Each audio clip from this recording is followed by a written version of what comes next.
Here we are, 2-shot, 1-shot. Are we on? What are we doing here? All right. Not mentioned was you let me know if I'm on, all right? Just so I know I can. Should be now. I don't want to pick my nose or do something embarrassing here. You should do it. I'm supposed to, if we're on the YouTube, I'm supposed to put makeup on Softy later. So I did. Really? Yeah, I got it. I think it was just on the wrong. I've got it right Let's here. go. Yeah, I got it here. So if I need it, I'll put it on later. Some people need it. All right. Me at the top of the list. I was like, why do I feel like a side eye coming towards me? He did that. No, not you. God. Listen.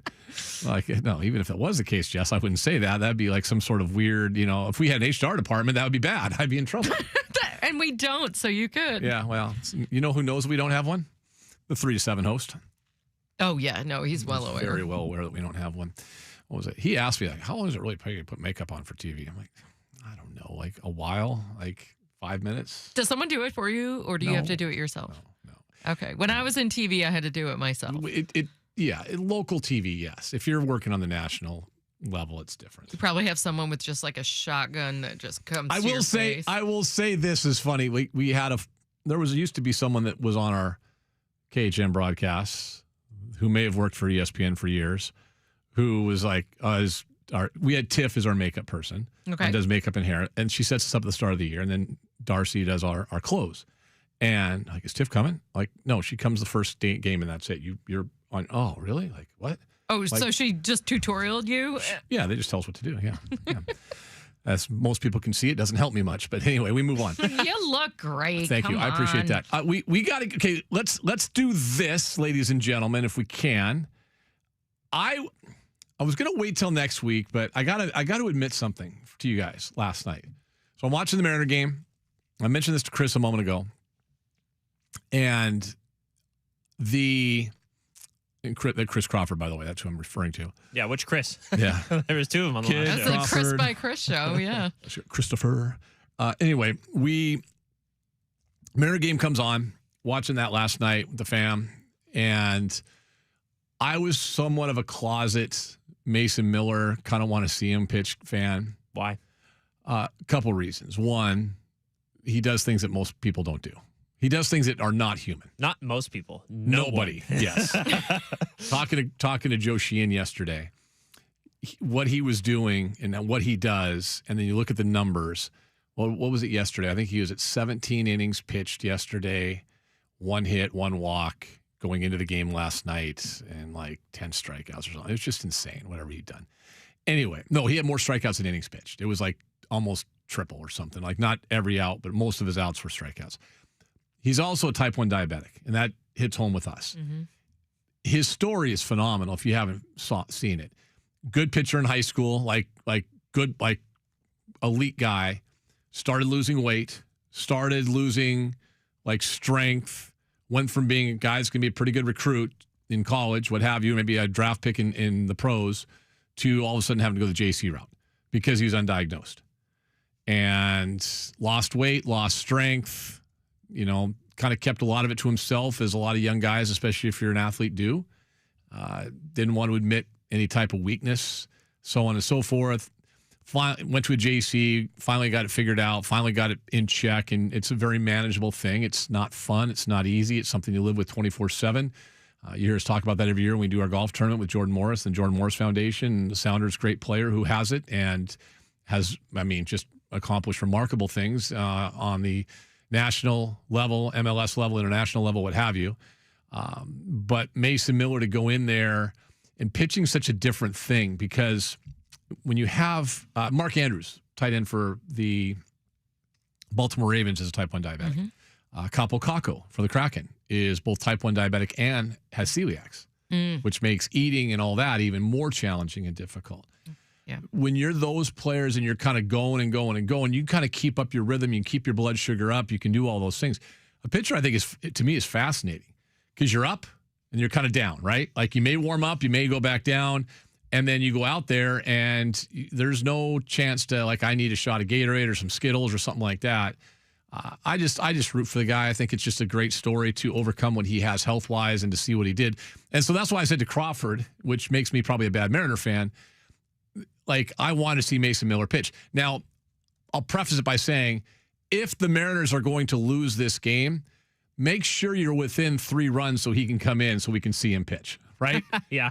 That's kind of a, hey, if the M's are up by 8, I'm all for it. That's great. That'd be fantastic. If they were boat racing the Padres like they did the Houston Astros, okay, you know what? I'll watch Mason Miller some other time. Biggest question is, if they were down by 1 or 2 and then came back and beat him, would you have been happy?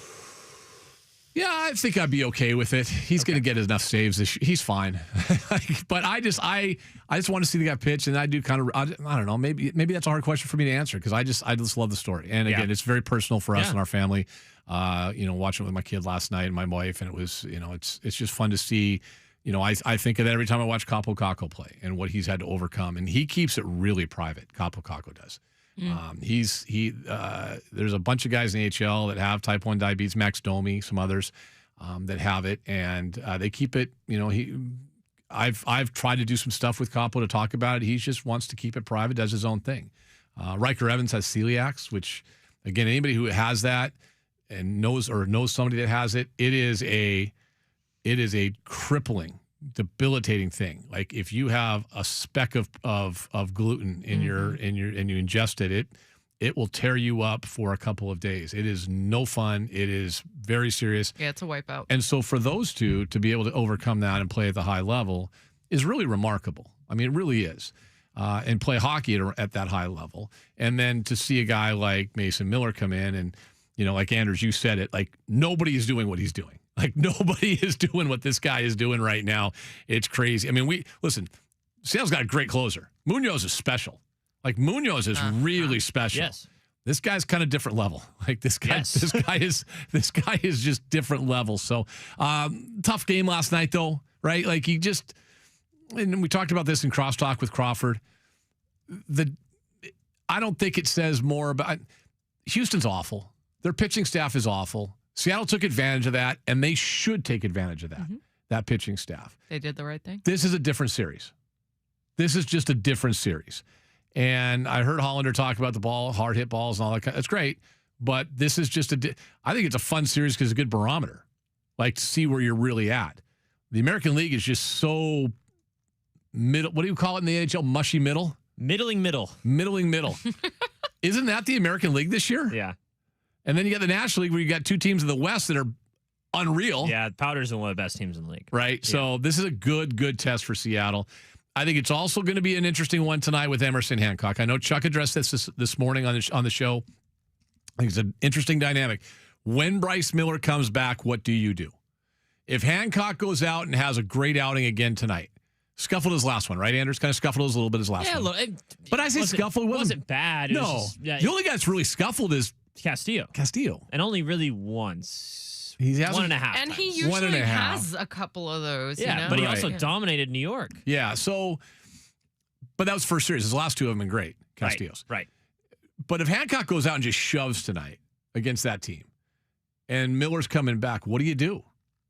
Like, what do you – now, this is the baseball cop-out thing to do. Castillo will find some sore arm or tired arm or something, and they'll put him on and get him right? That would be my guess is what they'll do. Because isn't that how they kind of work it? It's like, he's got arm fatigue. I love it. I've got everything fatigue. Can you tell Purple Sheet? I've got fatigue. Baseball guy has arm fatigue. I've just got fatigue. You've got it all. I've got it all. You've got it all. I'm day to day with fatigue. I think that they might have a Hallmark card for that. Do they? Well, they got a Hallmark card for everything. I'll find it. Do we still have Hallmark stores? I don't think so. I think those kind of went by the wayside because all the drugstores sell cards and everything, but they used to have like trinkets and stuff. Damn. Okay. Yeah. Yeah, they had great little trinkets. Yeah. That was always like, hey, you need something for Mother's Day. Weren't they always in a mall? And malls died. So yeah. Well, no, we had one in Covington. We had one in a little strip mall. Yeah, but and you think there's one for fatigue, huh? I think I could find it. Oh my! You set me to a challenge. I did. Find me a fatigue. Done. And then sign It'll just be like a sympathy card. And then can you send it? Say, Ian, I hope you get over your general fatigue. Get well soon. Thanks. All right. I think that's in the making. I can hear the typing going on right now. Yeah. It will be very sympathetic script. I was going to touch in on something in the NBA, and I'll wait on that. I know we got to refuse to talk. Let me give you one little thought. Did anybody watch the Blazers and the Suns last night at all? I saw the clips. Why are the Blazers wearing practice uniforms or summer league uniforms? What is that? They look know. They look like summer league Is uniforms. that like a seventh alternate? Like what is that? The NBA, I believe, is the one league that allows you to have as many uniforms as you want. Which I kind of like if you're going to do good uniforms. They looked like. Literally, they looked like the summer league. Some people ironically or a buy practice them, jersey. Like it does. Yeah, we're in a practice jersey. Because it's just the one Blazers logo. It's all red and it has the number. It literally looks like a practice jersey. It's not the worst jersey I've seen this year. I used to call them pennies. I've seen a worse jersey this year. A much worse jersey this year. Oh. But I will leave that to John Forsland to talk about instead. Yeah. All right. Listen, it's it's only bad for you play-by-play people. You know what? In a similar industry, someone's got the puck down the right wing. Someone else now has the puck. Someone shoots. It's a tall right-handed defenseman. Can't tell who it is. Luckily, I know who the goalie is, so I think that was Grubauer that made the save. I love the jersey as a look. They look great. They look great. You can't read the numbers. That was so. I worked with Bob Robertson, R.I.P. Yes. God. So they would do anthracite on anthracite. Oh, those were bad too. And in games where you're so high up, these college stadiums, you're 1,000 feet into the sky. I had to tell him all the numbers, and accidentally it got picked up on the air sometimes, so it sounded like I was doing play-by-play into his ear. I am just saying I feel your pain. Always be a good sport. Be a good sport always. Always. All right, we'll take a break. Greg Cosell, he's a good sport. Let's talk cornerbacks. No more Reek Woolen. Job, Witherspoon, and some guy whose name we can't pronounce, they signed as a free agent. We'll talk about that. So they need to do the Seahawks. They need a cornerback. We'll talk about cornerbacks with a C. Cosell, brought to you by the Hall Group, coming up next.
Favorites. Greg Cosell from NFL Films. Brought to you by Occidental Hall. Make Occidental Hall your first stop and your last stop. It's your Mariners pre- and post-game headquarters. Game day starts at the Hall. And after every home game, celebrate with $5 smash burgers. Plus happy hour Monday through Friday from 4 to 6. Occidental Hall. This is how you do game day. And this is how Ian does the NFL with Greg Cosell. All right, here we go. Greg Cosell, 8 days away from the NFL draft, and it is time to talk about cornerbacks with a C. Corner with a C, not quarterback. I think, Greg, help me out here. I think the Seahawks are okay at quarterback with a Q. Darnold, Locke, Milroe, right? They're okay there, right? I don't think we need to worry about the Q. We can just worry about the C. I think so, yeah. I don't think there'll be any significant changes there. You know what, though? We're trying to predict John Schneider's only drafted, 3 quarterbacks in his tenure in Seattle, Russ, Magoo, and Milroe last year, right? Maybe he surprises us this year. Who knows? But we'll talk about cornerbacks today with a C, because that's the big thing. They lose Reek Woolen to free agency. They keep Josh Jobe. They've got Devin Witherspoon, but they're probably going to look to add a corner along the way as well. Maybe just first of all, we talked about it a lot last year. I think you were pretty high on Jobe at times. Reek Woolen was kind of in and out of favor with Mike McDonald. What are they losing? Before I look at the draft, what are they losing in Reek Woolen? What do they retain in Josh Jobe? Well, they clearly, because when they go to their sub defense, which was nickel or dime, they lose that outside corner that. As of now, that's a quality player because Witherspoon would come inside. Witherspoon, obviously, in your sub package became a slot corner. So last year they would then have Jobe and they'd have Woolen playing on the outside, and they certainly felt comfortable with that. So now, since Witherspoon is so good as a slot, and we've seen that time and time again, including in the Super Bowl, they want to feel good about the other outside corner opposite Jobe. Jobe has played well. You know, it was interesting last year. There was a stretch where Woolen played more snaps than Jobe. And then I know in the Super Bowl, I believe Jobe played more snaps than Woolen. But clearly they kind of mixed and matched those two players.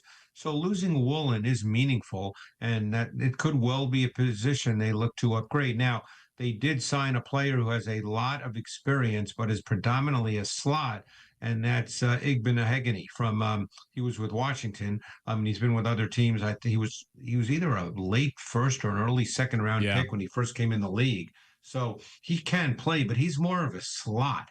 And my sense is they would not want to lose Witherspoon being a slot player in their sub packages because he's really, really good at it. Yeah, and I guess that was kind of what I was going to ask you a little bit, because with that signing, and I believe he was a first-round pick, if I'm not mistaken. Yeah, I think he was. I think he was a late first-round pick. Noah Ig. Maybe Miami initially. Maybe it might have been Miami. I'll look at it. Igbenegany. I can't even pronounce his name, but no, let's call him Noah. Igbenegany. Yeah, we'll go with Noah. We'll let Rabel worry about that this year. You can go with Noah I if you like. Noah I. But again, so that's a key though. He is a slot guy though, predominantly, right? Right. He is a slot guy. That's where I believe he's best. Yes, and that's where he's played predominantly over the last couple of years. Okay, perfect. All right. Well, and just to go back, Witherspoon, they like to move him inside outside. So you think that's kind of the plan still? Like that's what they'll like to do a little bit. Well, he's so good inside in their sub packages. He's a phenomenal blitzer. He's really physical, which is important because teams do play in their sub a good amount. I mean, the Seahawks, not necessarily only because of Eminwari, but so I mean they're kind of a base big nickel defense. Right. But when they go dime, Witherspoon comes inside. So I assume that Mike McDonald would like to continue to do that. It was so effective for them. But I essentially they're a big nickel as their foundational defense. And that means Witherspoon plays outside. So Witherspoon and Jobe will play outside. But when they go dime and then they bring Witherspoon inside along with them in Worry, then you need another outside corner that they feel good about. All right, let's get to the corners in the draft. Greg Cosell brought to you by the Hall Group. Of course, don't forget the Occidental Hall. Mariners are back home this weekend on Friday. Texas is in town. $5 smash burgers post-game, but also a great pregame gathering spot, the Occidental Hall. It's just right there next to Lumen Fields. The northwest corner of Lumen Fields entrance in that little triangle area. Fantastic spot, great food, great beverages before and after a game. The hall down there, of course, Queen Anne Beer Hall also, as well as Moss Bay Beer Hall. Okay, let's get to Chris. We're going to skip down a little bit because with the 32nd pick, I don't think they're going to jump up high to get McCoy or Delane or something like that. Well, let's talk about Chris Johnson from San Diego State. He's probably, most people think, maybe late first, sometimes second round guy. So let's talk about Chris Johnson from San Diego State. Yeah, far from me to get into John Schneider's head, or Mike McDonald's, but I would think that he's a player they would like. And the reason I say that is there is a strong physical component to his game. He tackles in space. There's a violent element to his game at the corner position. Plus, he has very good size. He's over 6 feet. He ran really well. He's just a very, very competitive player. And when you watch his tape, he looks very controlled and very calculated, both in man coverage and zone coverage. And he played far more zone coverage than he did man coverage in college at San Diego State. So I would think that he'd be a player. And again, you don't know where he's going to go. Corners are a very important position, obviously, in the league. If Delane and McCoy go top 15 with top 16, which is expected, then who knows? There could be a run on corners. It's an important position. I don't have a list of the draft order right in front of me, so I don't know what teams would definitely be looking for a corner when you, let's say, look from 15 to 30. But Chris Johnson is a really good prospect, and I think stylistically, he fits how they like to see their corners: physical, aggressive, tough. Good size on the outside. I mean, Job's got good size on the outside. Obviously, Witherspoon is a little shorter, but he makes up for it with the style and with which he plays. So Chris Johnson, to me, is a good prospect, and I think a prospect that would fit how they see the position. Let's talk about Avion Terrell from Clemson. He's also he's not as tall. I think he's 5'10", 184 or so. Didn't run a fast 40, but what do you see with him? Yeah, they said he had a hamstring injury. He's 5'10" and 3/4. Not short, but he weighs a little less. He's very much like his brother, who's a little bigger, the Atlanta Falcons corner. In that they can play what we call mirror match press man corner with patience and poise. And mirror match means that you allow the receiver to release, and then you match his release, and you get in his hip pocket. Now, again, the 40 time, who knows? But when you watch him play, you do see quick, sudden feet. You do see loose hips. You do see easy transitions. There's no wasted steps or motion. He's an aggressive man corner. That's what he is. Now, does that mean he can't play off? Of course not. But he's very, very aggressive. And again, I think that's the style they like. Now, you have to decide about the height. 5'11", it's not short, but it may not be as tall as they want. Again, he probably for some teams would be seen as a slot, but I don't think that would be the case in Seattle at all. Yeah, I think that's with them. And we kind of, at this point, right, we kind of know a little bit about what Seattle's looking for, what the guys are they're looking for, and the types of guys. You've kind of talked about that before. I mean, you're talking about Johnson. By the way, just go back to Johnson just for a heartbeat. That's a guy that it screams Seattle Seahawk with Mike McDonald and John Schneider and everything he does and is all about. Greg Cosell joining us here. Let's continue on. Listen, I think, stylistically is a big key, so I'm not sure how this guy would fit. He's a little bit taller. Colton Hood, Tennessee, just under 6 feet tall, 193 pounds. Yeah. Yeah, no. And again, he's actually 5'11", 5'8", 193, ran well. I thought that you could see him play with a lot more passion when he was in press coverage. And he played press coverage in a very interesting way. He was very patient in that he literally waited for the receiver almost to take a step and a half before he responded. And that, again, I'm not in his head, but it just seemed as if he felt that he had great confidence in his ability and just felt that he could not be beaten over the top. So he really waited for the receiver to truly declare his route. Now, he also had a physical nature to him. He had very calculated hand strikes with targeted physicality. So there was a physical element to his game. He was willing to bully receivers, and I think that will also play well for Seattle. I mean, even in the run game, he was willing to be physical, attacking blockers, tackling. Would I say that he was as good as Chris Johnson at it? No, but he certainly didn't shy away from it.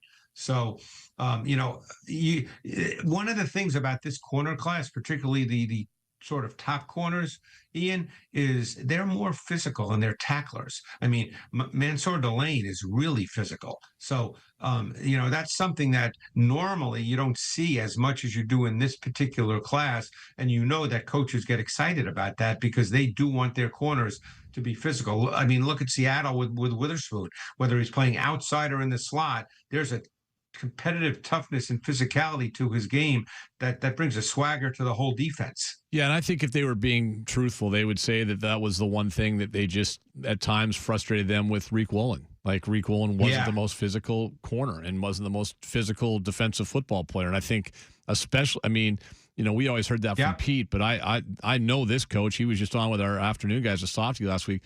Mike McDonald, first thing he's looking for is physicality and aggressiveness and that kind of that nature that you're describing. Well, and the thing is players like that, regardless of position on defense, it permeates through the whole defense when there's a player like that. Mm-hmm. So, sometimes you're willing to live with a player who may not be as, quote, physically or athletically gifted, but depending on the position, you're okay if he brings that swagger and that attitude and that intensity and toughness to the entire defense. Because defense is rules and responsibilities and discipline, no question, as any position is. But this as well as I, Ian, that there's something about watching a defense that flies around. And you can see that even when you're watching a game live, but I certainly can see it on tape, whether I'm watching an NFL defense or a college defense, you notice immediately when you just see everybody flying around. And that's an attitude thing. It's like in baseball, you don't have to be a great player to run hard to first base. There's certain things that are not a function of whether you're a great athlete. And you can see when a defense flies around in football. Well, and I think you look at Seattle's defense right now and who are the guys that kind of are the alpha males, the alpha dogs, so to speak.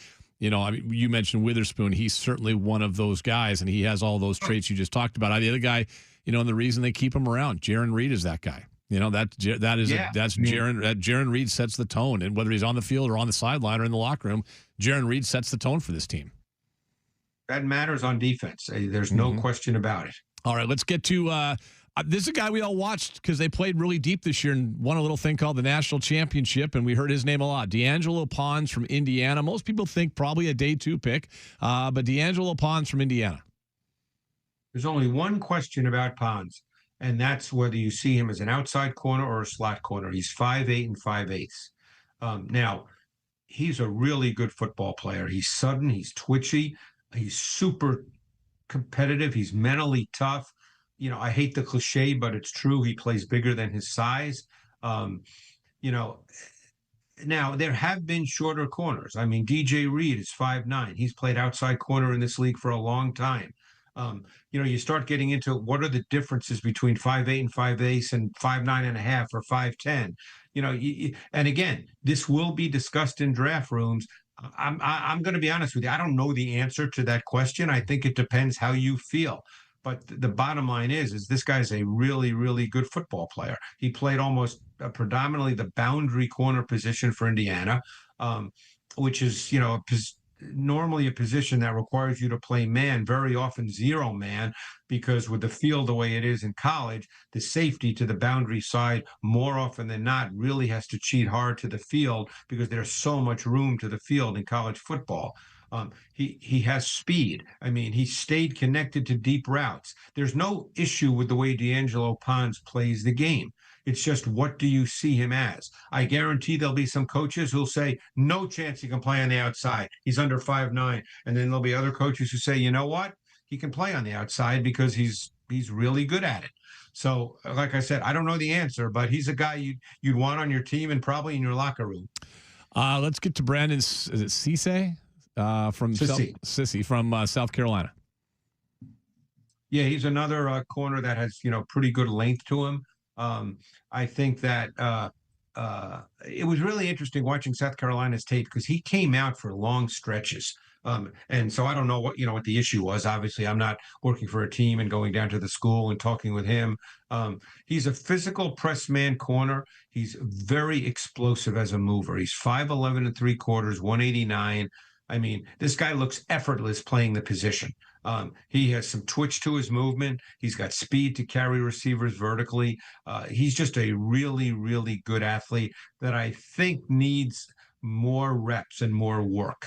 I think that there's just, despite how smooth he could be, there were times in his transitions he looked a little sticky and segmented. It just didn't look as comfortable as it should, given how good an athlete he is. Thought he took some false steps in coverage, which of course impacts your ability to change direction, and it impacts your balance, obviously. I don't think he located the ball very well on fades and vertical routes, didn't track the ball. That's something that's important to a lot of coaches because they want a corner that can intercept the ball, that can locate the ball. So I think there's a lot in his body to be a really good player. I think he needs some work. Tre'Davious Stukes from Arizona. Good size, looks like. He's more he's a slot. Okay. He doesn't play on the outside. He's a slot, almost 100%, and he played a lot of safety. The way Arizona played, they had 3 guys on the back end that were fascinating players, and they were somewhat interchangeable. Somewhat, not totally, but somewhat interchangeable. Stukes, I really liked his tape a lot. I think he's multi-positional. He's multi-dimensional. I think his core position is slot corner. They didn't play a high percentage of man at Arizona, but he showed that he's capable of it, both on slot receivers, obviously, and tight ends if need be. He ran a 4.33, and he plays that fast. I was going to say he's fast dude. Really good. Oh, man. Yeah. I mean, and he's over 6 feet. So you're talking about a guy 6 feet and 5/8, 190 that ran a 4.33. And he plays that way. It was evident in his pursuit, his recovery speed on the back end. I like this player a lot. I think that there's more to him than what was asked in coverage at Arizona. So I think that I just really like the way he plays. Another guy played with high energy, high motor, relentless. That seems to be a standout element this year with a lot of these players. And I don't know if it's being coached differently. I don't know the answer to that. But a lot of these corners are more physical than I remember. Greg Cosell with us, brought to you by the Hall Group. Don't forget Occidental Hall, pre- and post-game headquarters for baseball games down there, just south of T-Mobile, right outside the northwest corner of Lumen Field entrance there. All right, I'll give you again analyst choice, and just looking for maybe an outside guy, outside corner that you kind of like the traits that maybe you think kind of fits what Seattle's looking for. I'll just throw the names at you. You pick a guy, whether it's Keith. I can give you one right now. Fire away. I bet he wouldn't be on your list. Okay. Can I do that? Fire away. Yeah. There's a kid from Florida who I'm very surprised is not being talked about. When I say being talked about, I don't mean he should be a top 10 pick. His name is Devin Moore, okay? Mm-hmm. He's 6'3 1/4, 198, okay? We know that they like tall corners. I thought his tape was one of the most intriguing pieces of tape I'd watched at the corner position in this draft class. I mean, he's got size, he's got length, he's got fluid movement, he's got a really good mentality. I really like the way he played. So again, I don't know what the issue is. Maybe there's something I don't know about that goes beyond the football field, but he, like I said, he's 6'3 1/4, and that is really good length for the corner position. Is he as physical, purely as physical as some of the others? No, but again, he can play mirror match press man. He's got really good what we call reactive athleticism. He's willing to be competitive in the run game. I thought he was very good in zone coverage, understanding route concepts. I thought he had an innate awareness to how he played. Maybe I'm 100% wrong, Ian, but I really like his tape. And, I'm very anxious to see on draft day where he goes. Like I said, he's not going to go in the top 20 but 6'3" and a quarter corners with his kind of movement. There's not 100 of those guys. Well, that again screams Seahawk, and that screams John Schneider. The consensus, I know Greg doesn't care about this, but just for our listeners' context, I'll point out most when you start looking at kind of the consensus boards, most have him projected as going as a 4th rounder, a day 3 guy. That to me screams John Schneider grabs him in the 3rd round, Greg. That's what I'm predicting right now, because as you described that guy, I'm thinking Schneider is going to sit there and go, yeah, he's not going to be there in the 4th round. Plus, we don't have a 4th round pick anyway. That screams John Schneider 3rd round. Go get this guy. I heard a great line from a GM once. I heard someone ask a GM once. I was at an event. Say to him that, oh, you picked this guy, but this guy was ranked ahead of him. And the GM immediately said, according to who? Mm-hmm. And I always think that when we talk about, well, this guy's, people say, well, he's a 4th round. But I think to myself, well, according to who? Right. I mean, and believe me, I'm not right all the time. And you know that. I'm not one of those people that thinks I'm right all the time. I just love watching tape, and I tell you what I see and how I interpret it. But, quite frankly, the way other people see players, and unless I know exactly who those people are and I know exactly what they do, that doesn't really factor into how I do my work whatsoever. That's why we have you on, buddy. That's why we have you on. You just gave us a name that mark this down. Check the tape, Jess. Marked it down. So when the Seahawks draft Devin Moore out of Florida in the 3rd round, day 2 on Friday, happen. we're gonna have that. We're gonna have that at the ready to play later and say, look at Greg Cosell, man. If they draft him, I think I need a big raise, don't you think, Ian? Yeah, I'll talk to my people. Jess, talk to your people, will you? Oh, I have so many people. Somebody talk to their people along the way. Greg, we will touch base with you next Wednesday. That will be the day before the draft. All right, we'll talk to you then. All right, that was fun. Thanks, Ian. Appreciate it. That's Greg Cosell, NFL Films, ESPN Matchup Show. And again, brought to you by the Hall Group, Queen Anne Beer Hall, Occidental Hall, before and after every Mariner game. And, of course, all at the Moss Bay Hall in Kirkland as well. We'll take a break, come back, Daily Power Play next.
The Daily Power Play is brought to you by Issaquah Honda Kubota, the largest inventory of Kubota equipment in King County. Now, your daily look at the National Hockey League and the Seattle Kraken with Ian Furness. All right, Daily Power Play brought to you by Issaquah Honda Kubota. Kraken tonight taking on Vegas. Vegas can clinch that top spot in the Pacific Division with a point tonight. They'll be fired up. Yep. Kraken playing out the string tonight, and then tomorrow in Colorado, they're going to go young. I can't divulge the lineup, but I can tell you they're going young tonight in some ways. Although Oscar Fisker-Molgar, Jacob Melanson sent back down, that's just for AHL playoff purposes, be eligibility and all that kind of fun stuff. Be good to see them get some playoff time in the AHL. Yeah, and I want to see what Melly does, especially down there. Yep, I agree. With some confidence. We know what the role is. He plays up here, go down and get some scoring, get going a little bit. All right, Anders, Rick Bowness was on TV for most this year on TNT. Columbus then hired him as their interim head coach. They went on a massive run, just finishing short of making the postseason. They got eliminated. Why? Oh, I love this. Here is Rick Bowness. If you want to hear a coach flat out call out his team, Rick Bowness, Columbus Blue Jackets, who is, by the way, again, an interim coach. All you got to just look at the stat sheet. 3 hits, 23 giveaways. Like, I don't know if I'm back, but if I'm back, I'm changing this culture. These guys, they don't care. Losing is not important enough to them. It doesn't bother them. Like, how can you go out and play like that? Should have done this about a month ago. But this is why we are where we are. This is why we're out of the playoffs. That kind of effort. Losing, you have to hate losing. I don't care if it's a meaningless game. I don't care. Show up and compete. 3 hits, 23 giveaways. What else you want to know? You reached them for so long after you got here. How did it stop? Where did it stop? Because it got tough. Because it got hard. Like we talked about after the Olympic break. It's going to get harder. So everything's good as long as it's going their way. And now it gets tough, we don't want to battle back. And that's what's happened over the last a couple weeks. That's all that's happened. We're going to change that. If I'm back, I don't know if I'm back. Well, Don and I will talk. We'll get to that. But man, oh man, some of those guys are so lucky the season's over and there's no practice tomorrow. Anyways, there's no more games. What else you want to know? I think even in the long history of this franchise, I don't think they've ever lost 6 games in a row to end a season at home. No. Is that worse? It's terrible. Inexcusable. If they're not embarrassed by, not only tonight, by that, they're on the wrong team. They are. They got to be embarrassed with that. Man. Seems like a very similar situation to Seattle. A team that was kind of unexpectedly in it at the break. That's what got me. That's what got me. And that's what got me. And the wheels kind of fall off after the break a little bit. That's what kind of jumped out at me, is that it became, as he said, it became hard. Yeah. And just like, remember, Seattle went into the break and they were in the playoffs. They were not even just a wild card. They were the 3rd position in the They were Pacific. sitting at 3rd in the Pacific Division. They were in great shape. They were 7 games above 500. Their goal differential was almost even, and if you took out the empty net goals, it was in the plus. They give up more empty net goals than most teams just because they'll pull a goalie early, and if it's down by 2, they'd give up 2, desperate to try and whatever. come back, Yeah. But they were there, and after the break, what is it, 6 wins, 7 wins total? So yeah, I thought that hit a little close to home. That could have easily been Lane Lambert. Oh, I'm sure Lane wants to say a lot of that same stuff. Good for Bowness, though, man. That's awesome. I'll be honest with you. Lane Lambert's going to talk on Friday, and we're going to be out there, and we're going to have him on the show Friday. Okay. I hope he's as honest as Rick Bowness was, because I'm sure he shares a lot of those similar thoughts. Tonight, 6:30 pregame. Anders will have it for you. Benton's on the radio call. 7 o'clock, drop of the puck. Wrap it up tomorrow in Colorado. I wonder if there's any similarities between maybe a player that's played on both of those teams this year.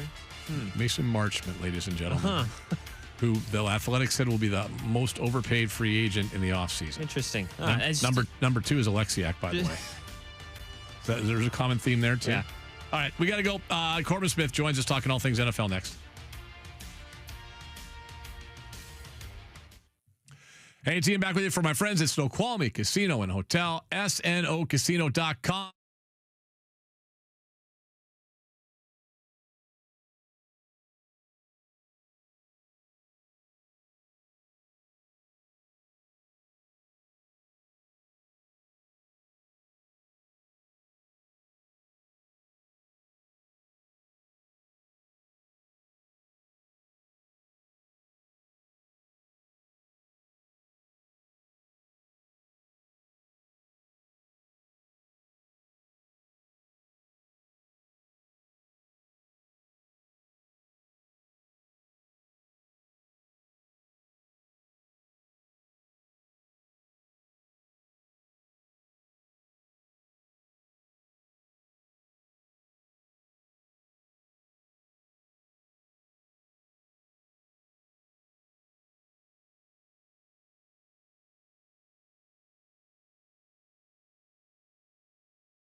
From the Star Reynolds Sports Desk, your 93.3 KJR FM Sports Headlines. Headlines are brought to you by Frost Brewed Coors Light. You can choose chill. M's dropped the first game of the series of the Padres yesterday. Game 2 tonight. Emerson Hancock on the mound for Seattle. Kraken take on the Knights of Vegas.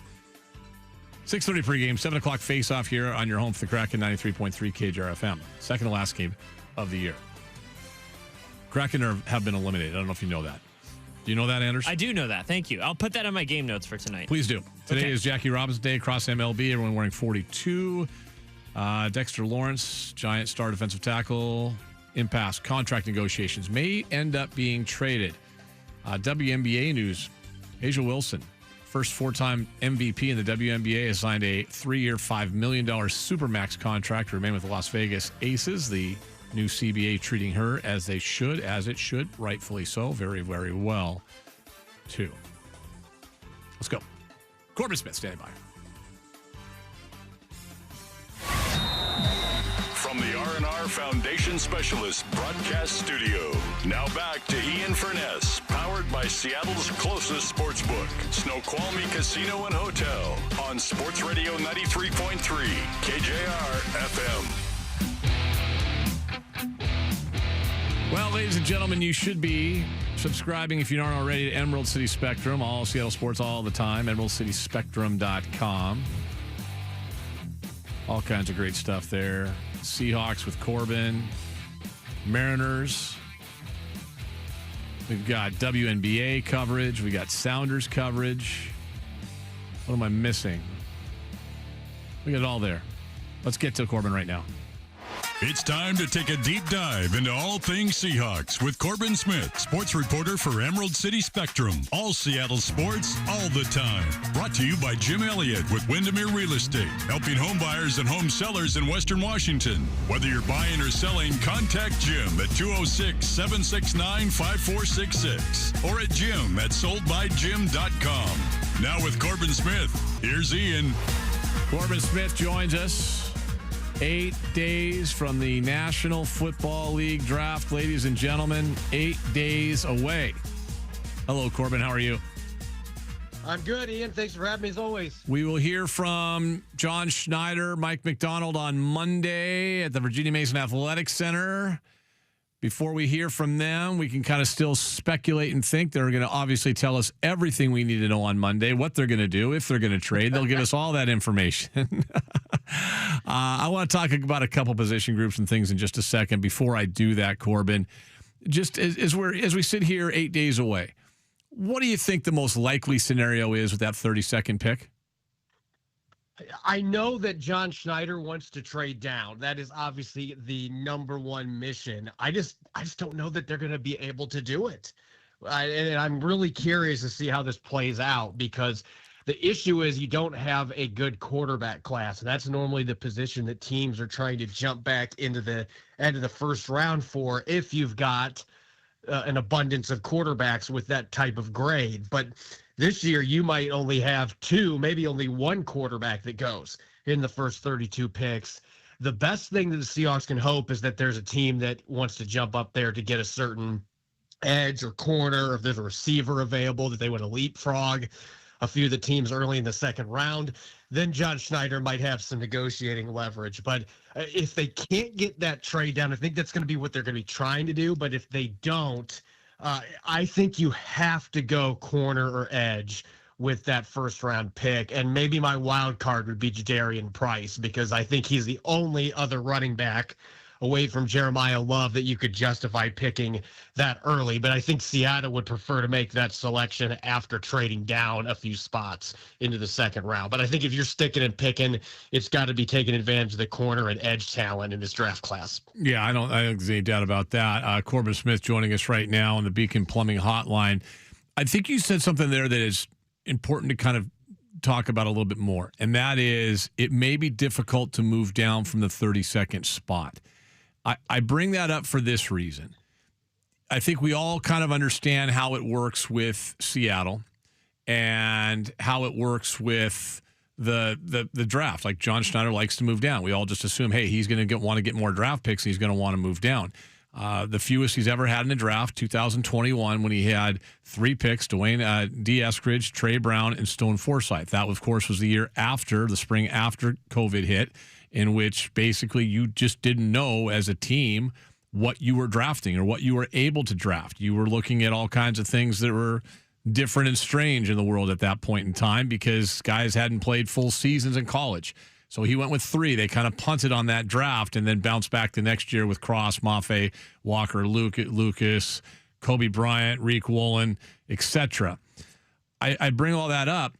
He wants to trade down, Corbin, for one reason probably, and that is, and this is where he's got to weigh the options.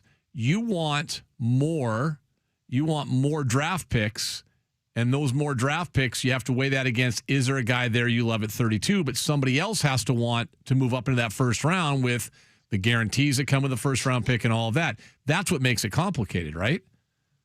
Yeah, it takes 2 to tango, and I don't think John Schneider is going to be giving up pick 32 at a discount either. Like, and you shouldn't be trading down just for the sake of trading down. You got to make sure that you get adequate value.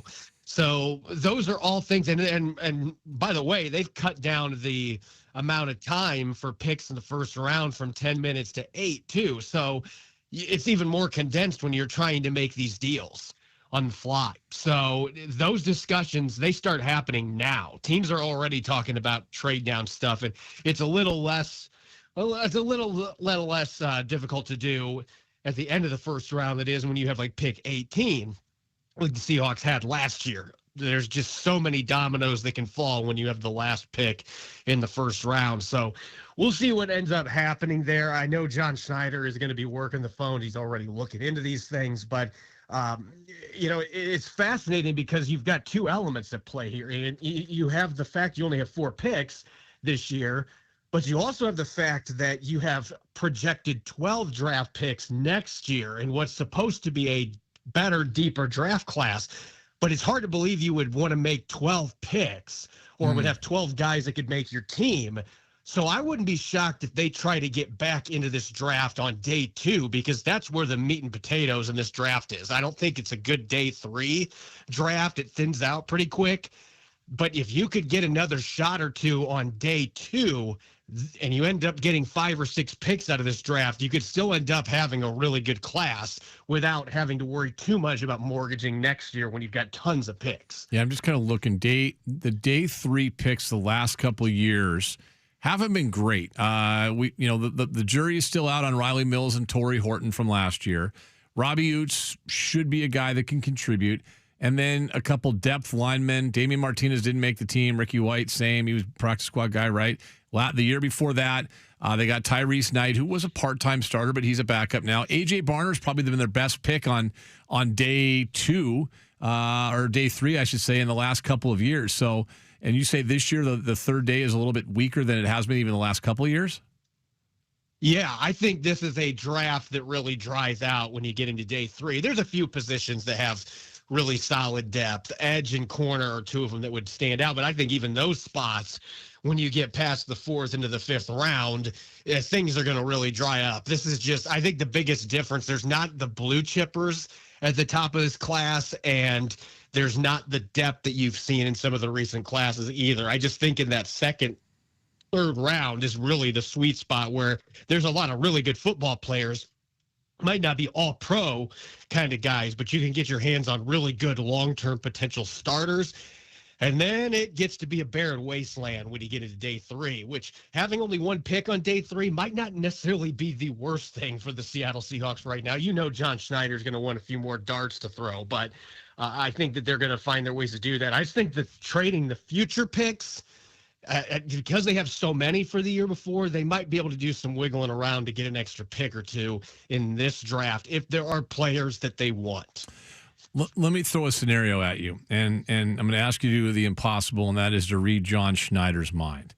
But let's just say, for argument's sake, they get to 32, and we just talked about this with Cosell. Maybe a guy like Chris Johnson, who's a bigger corner, really physical guy, is sitting there, and he's a borderline first rounder. If there's a run on corners, he might be long, but let's just dance with me for a second. Let's say Chris Johnson is there, sitting there, or Jadarian Price is sitting there. Both positions of need, depth at corner, competition at corner, and certainly the same thing at running back. What do you think he does? If Chris Johnson's there, I would be absolutely stunned if the Seahawks pick anybody else. That's what I would say right now, based on what I've heard. And I know that there were the reports that he had an official visit, and then his agent came out and said, no, he didn't. But I can tell you for a fact, and you watch the film and you can understand why, this is a player that the Seahawks are very enamored by. I will be surprised if he makes it to pick 32, to be honest with you. But if he does, I think John Schneider and Mike McDonald are going to be spreading to the phone to make that pick if he's available there. Okay, what if Jadarian Price, the running back, the second running back from Notre Dame, is there, and say you've got a guy, maybe Deanne Pons is small, maybe one of the other top corners, Terrell or somebody like that? I think if they're looking at somebody like Avion Terrell or Brandon Cisse as the best corners on the board, I think that they lean more towards the running back, but possibly. I just think that there is Cisse and Terrell are both good players. I just don't know that they are guys that the Seahawks are going to want to stick and pick to draft at 32. Whereas Jadarian Price could be a long-term starter at the position. He's one of the few guys in this draft class. We talked about this last week. There's just not a lot of running backs in this class that have the juice to be able to hit home runs. Jadarian Price is one of those guys, and he's done it on special teams too as a kick returner. I would think at that point that they would be leaning towards potentially drafting a running back. We also have to consider edge is going to be in the equation there as well. I'm just looking back. It's like he over the history of John Schneider, outside of 2011, day 3, he's always stacked picks on day 3. Like that's just that, and to only have one on day 3 going into this draft just seems like I just thinking this guy's he'll be bouncing off the walls in the VMAC up there, right? Like he's got to find more than one draft pick on day 3, no matter how thin it is. Corbin. Yeah, I expect, I made this prediction the other day. Let me just go back to what you said. And you said because of what they have in draft capital next year, that might be the way they've stocked some more picks for this year. Yeah, if there's some guys available in day 3 that they really like, especially because you have that huge gap from pick 96 to pick 188. Like you said, John Schneider is going to go insane if he doesn't have picks to work with in there. I think that's probably where the future picks come into play. But if they do some trading down earlier as well, you could recoup a pick in there as well. I'm predicting they make 7 selections in this draft. I think they're going to find a way to get 3 extra picks. But I just expect that it's not going to be just trading down. I expect future draft picks are going to be involved in that equation as well. And I would not be surprised if they work back in on day 2, probably the 3rd round, to try to really take advantage of where the strength of this class lies. I want to go back to what we discussed before, and that's the running backs. And I know that's something that's near and dear to your heart.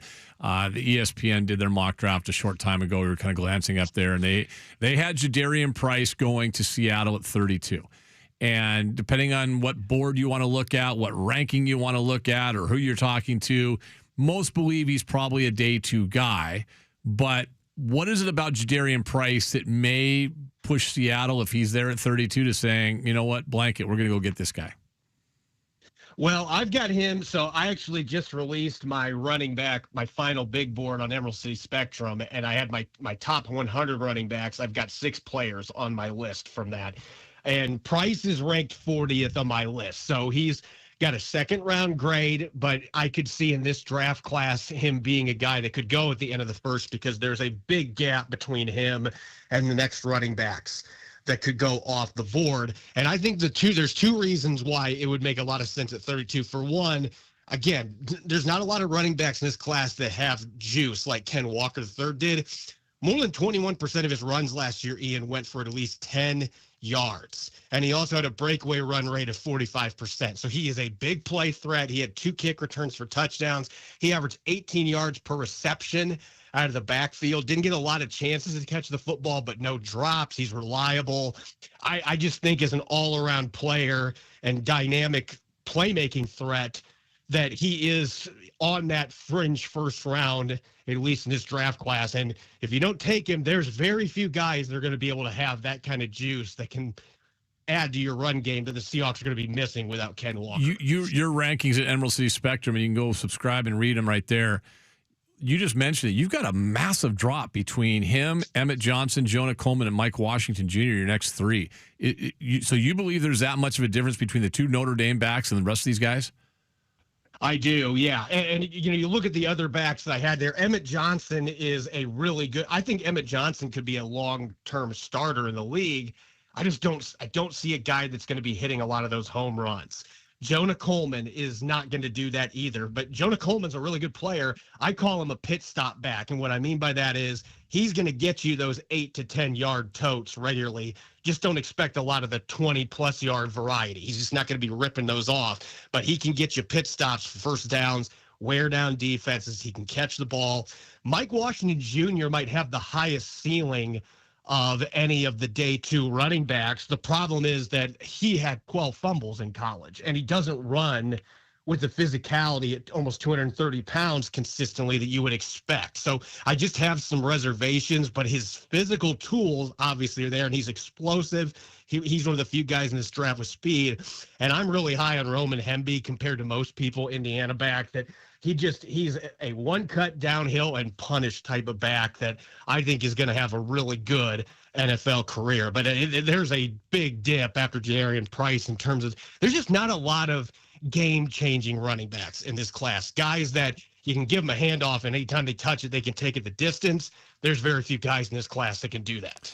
I'm going to throw a comp at you. You tell me if I'm just nuts, and maybe I am. And I'm just thinking body type, but kind of how they run as well. Is Jonah Coleman comped at all to Thomas Rawls?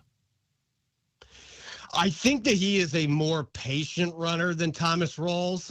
I think that Thomas Rawls had more of a frenetic running style than what Jonah Coleman does. But as far as seeking out contact and not being a guy that defenders want to meet full speed, absolutely. I think that that's a big part of his running style. I do think there's some differences there. I think he's got a little bit more Chris Carson in his game than Thomas Rawls is what I would say, because he's a really smooth pass catcher out of the backfield, and he's really smart. He reads his blocks well. That was another thing Thomas Rawls had issues with, and that was where the patience came in. I don't think he let his blocks develop. Jonah Coleman has been in a pro-style offense. I'm higher on Jonah Coleman than some people. I have a mid-third round grade, but I could see him going as early as the late second round. And Seattle could be a team at 64 that it could make sense to keep him in town. It sounds like the Dolphins are not going to trade Devon Achane, not available for trade. Do you think Seattle was sniffing around after him? They might have called around, but I find it hard to believe that John Schneider would trade high draft picks and then pay Devon Achane the money that he wasn't going to pay Ken Walker III. Like that just doesn't seem like the type of thought process John Schneider would have. So I would have been really surprised if they would have turned around and done that. Yeah, I mean it's intriguing because we all know what he can do, and it's exciting, right? Seeing what this guy can do, but at the same time, it's. I get it. I get it. Like it's the investing in a draft picks and things like that just don't seem to kind of be in that MO right now, especially can I find throw a guy. A name for a trade out for you, Ian? Yeah, fire away. I think you call up Jim Harbaugh. I think Mike McDonald calls up Jim Harbaugh and sees if Kamani Vidal is available. I have loved him since he played at Troy. You drafted the Chargers drafted a Marion Hampton in the first round last year. They've got their what they believe is going to be their workhorse. Like I'm calling and saying, hey, can we trade you a 5th round pick for next year and get he was a 6th round pick. Let's bring him on board because that is a guy that has some home run hitting ability that can break tackles, short, stocky, can catch the football. That I think would be a really good fit for the offense the Seahawks run. So if you are not sold on this running back draft class, or you don't want to invest a higher pick to take advantage of one of the few game changers, I think you can go get somebody like that rather than giving up a high draft pick and having to turn around and pay big bucks to somebody like Achane.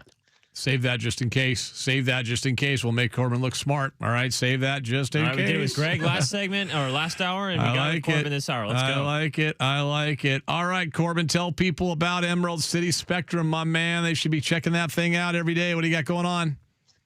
Yeah, right now I just mentioned we just launched the top 100 big board, my final big board. I've got corners and running backs. I have 14 corners in my top 100 players. That's good news for the Seahawks needing cornerback help, but you can check those out. There's 13 plus minute videos with those articles as well. So tons of exciting content. We got Mariner stuff every single day. Great storm coverage from this upcoming or previous WNBA draft. Those guys killed it. You can check all that out at emeraldcityspectrum.com. $6 a month or $60 a year. I love it. Go check it out. You guys are doing a great job over there. If you're a Seattle sports fan, a sports fan of all teams in Washington, they're all, when I say they're all covered, literally they're all covered at emeraldcityspectrum.com. Go subscribe today. Very much worth your time. Very much worth that minor investment you'll make as well. Thanks, buddy. I'll talk to you next week on the eve, on draft eve, my friend. Sounds good, Ian. Take care. Corbin Smith joining us. We'll come back. Let's take a look at some text messages. 49451. That is the Tacoma Dodge text line, 49451. We'll also see if anybody's commenting on the YouTube page. Those are always interesting. You can go watch us on YouTube. You can comment, chat with other listeners. 49451. Thoughts, comments, questions, concerns. What's on your mind? 49451. We'll read some of them, not all of them. You know what I'm saying? Coming up next.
KJR FM. 49451. That is the Tacoma Dodge text line, 49451. A lot of Hallmark stuff here. Yes, there are Hallmark stores, says Brian Young. Plenty of Hallmark stores still around, yes. Well, that's nice. Issaquah has one. Covington still has one. Okay, I didn't know that. I was down there the other day yelling at people at Xfinity at the Comcast store.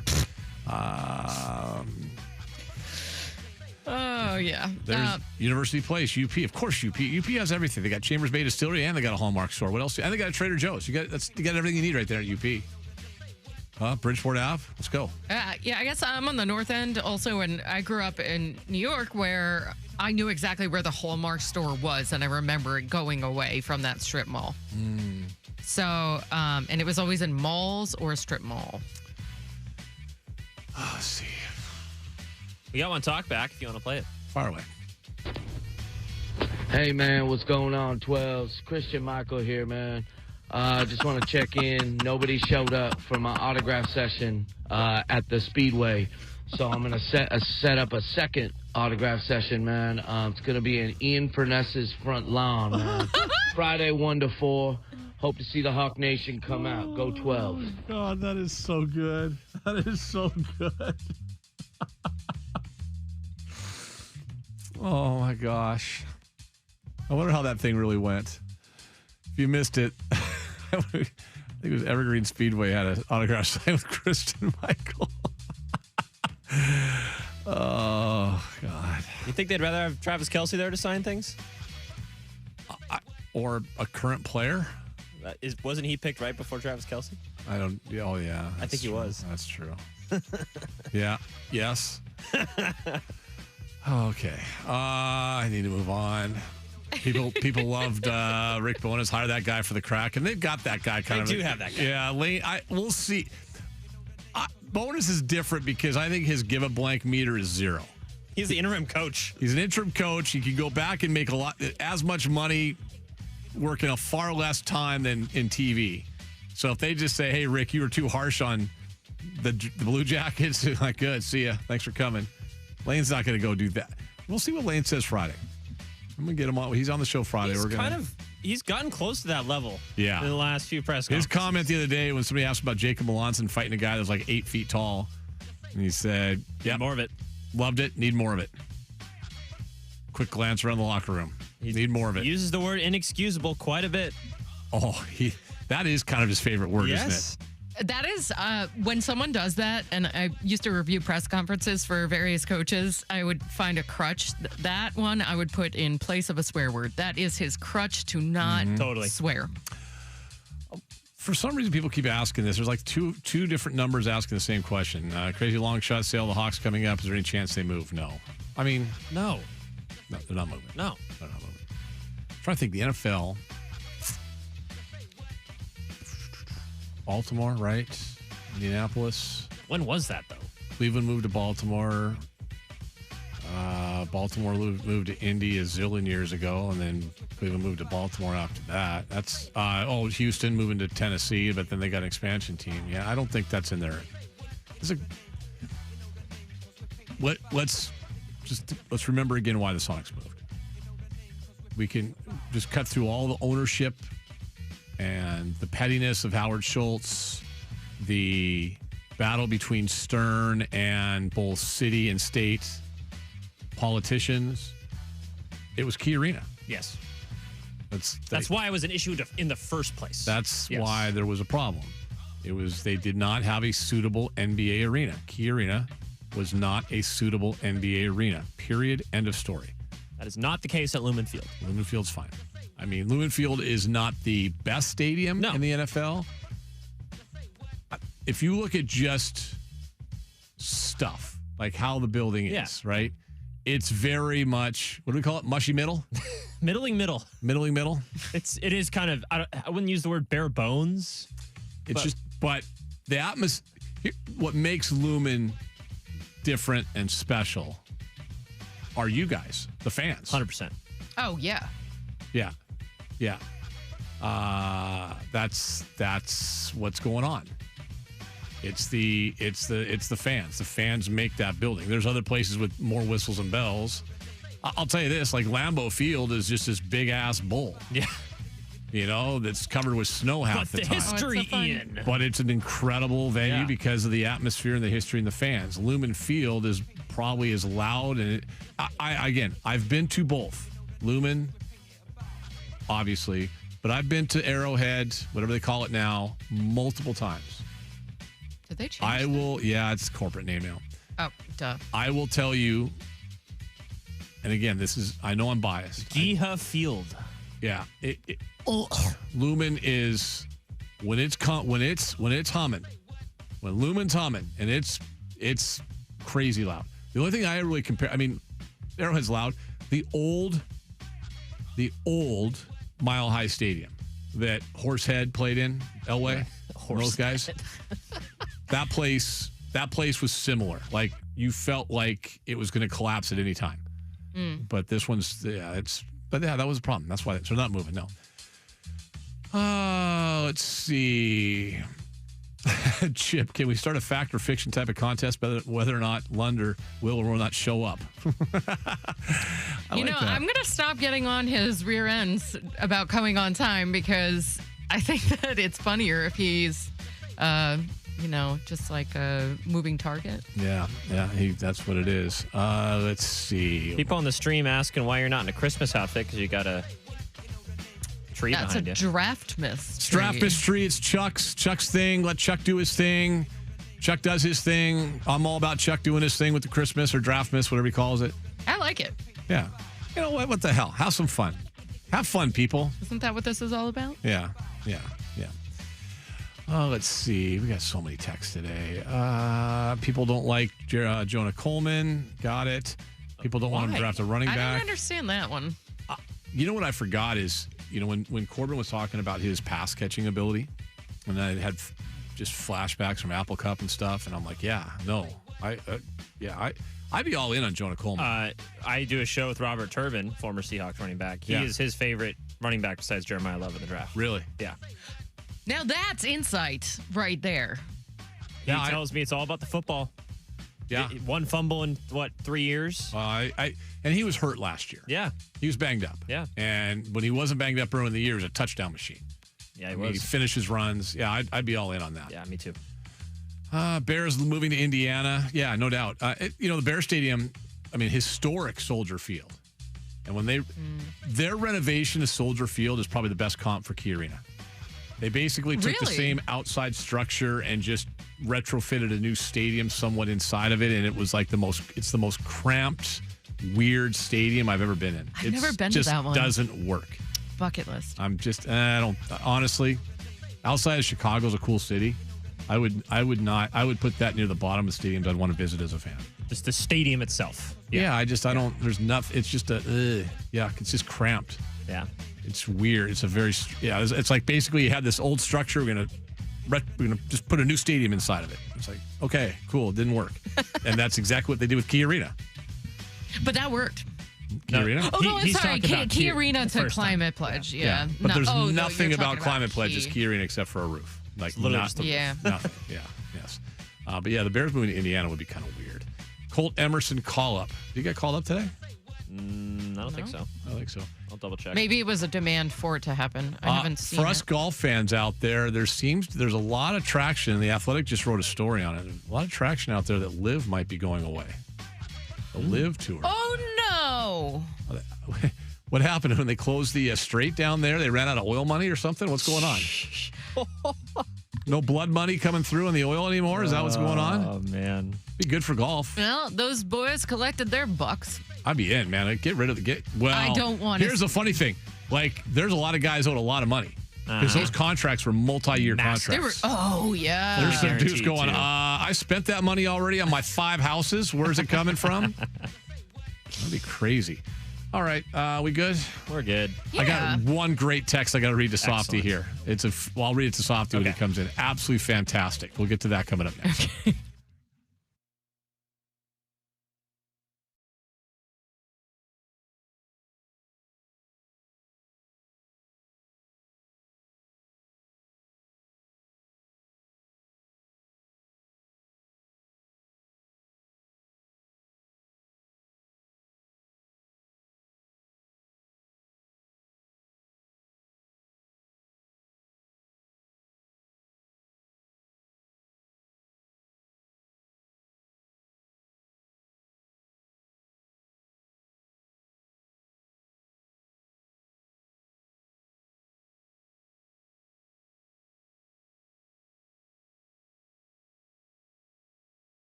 right, I got a text for you, Softy. Somebody texted in, got a question for you. Not a question, a comment. There's a comment from Dave Softy Mahler from the area code 360. Not sure why the Diana Rossini story gets so much attention. I'm sure Softy has women throwing themselves at him all the time like Vrabel. Yeah, 100%, man. Everywhere I go, man, the gals all look at each other and say, you know what? I've always wanted to be with an overweight, middle-aged version of Pee Wee Herman. Yes. And now I have a shot. Yes, that's all right. So I need to keep my distance, folks. You really do, man. Throwing themselves at him all the time. Well, the Diana story, it's funny that people say things like, and I get it because you hear what you hear when you tune in. Right. Why is he whispering in my ear? I don't know. Who's whispering? What the hell's going on? Who's whispering? God, that was weird. I couldn't hear anything. I thought that only went to Jess. He was trying to just talk to me. I heard that. Oh, okay. Anders, see, this is the problem camera, with this stupid YouTube thing. You love the YouTube. Softy's camera needs to move 6 degrees to the left. Did I fix that?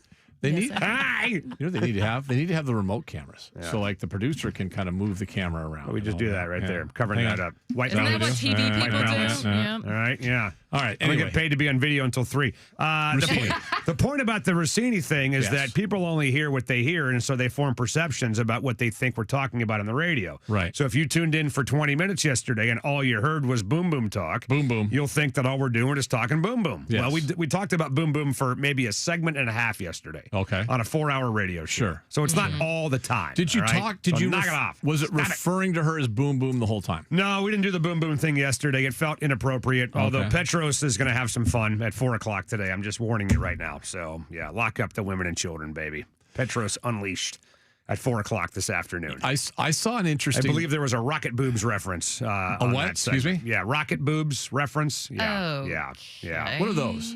I don't know, man. I've never heard that before. I don't know. I know that my Aunt Hilda back in the day in the 1980s. Oh, this is going to be bad. Okay, yeah, that's just. What is it? What is it with the bras? Just the wiry bras that have the point at the end of it. Oh, like the Madonna ones? Is that what they're called? Oh, Madonna ones. Oh, it's like the cones. Yeah. The thing with the You know what's great? They have these wireless ones now. Wireless, like Wi-Fi, Bluetooth bras. Yes, that's what happens. I'm gonna go to my phone and perk my boobs up. Every time you call me, I'm actually talking to you through a bra. Yeah. The wireless, the speaker on there. The wireless. You just grab your chest and I'll be there at 4:00 do you tomorrow. Do you have to have a password for it? See, this is why it's great to be on YouTube. All right, that's right. It's awful. So Username and password.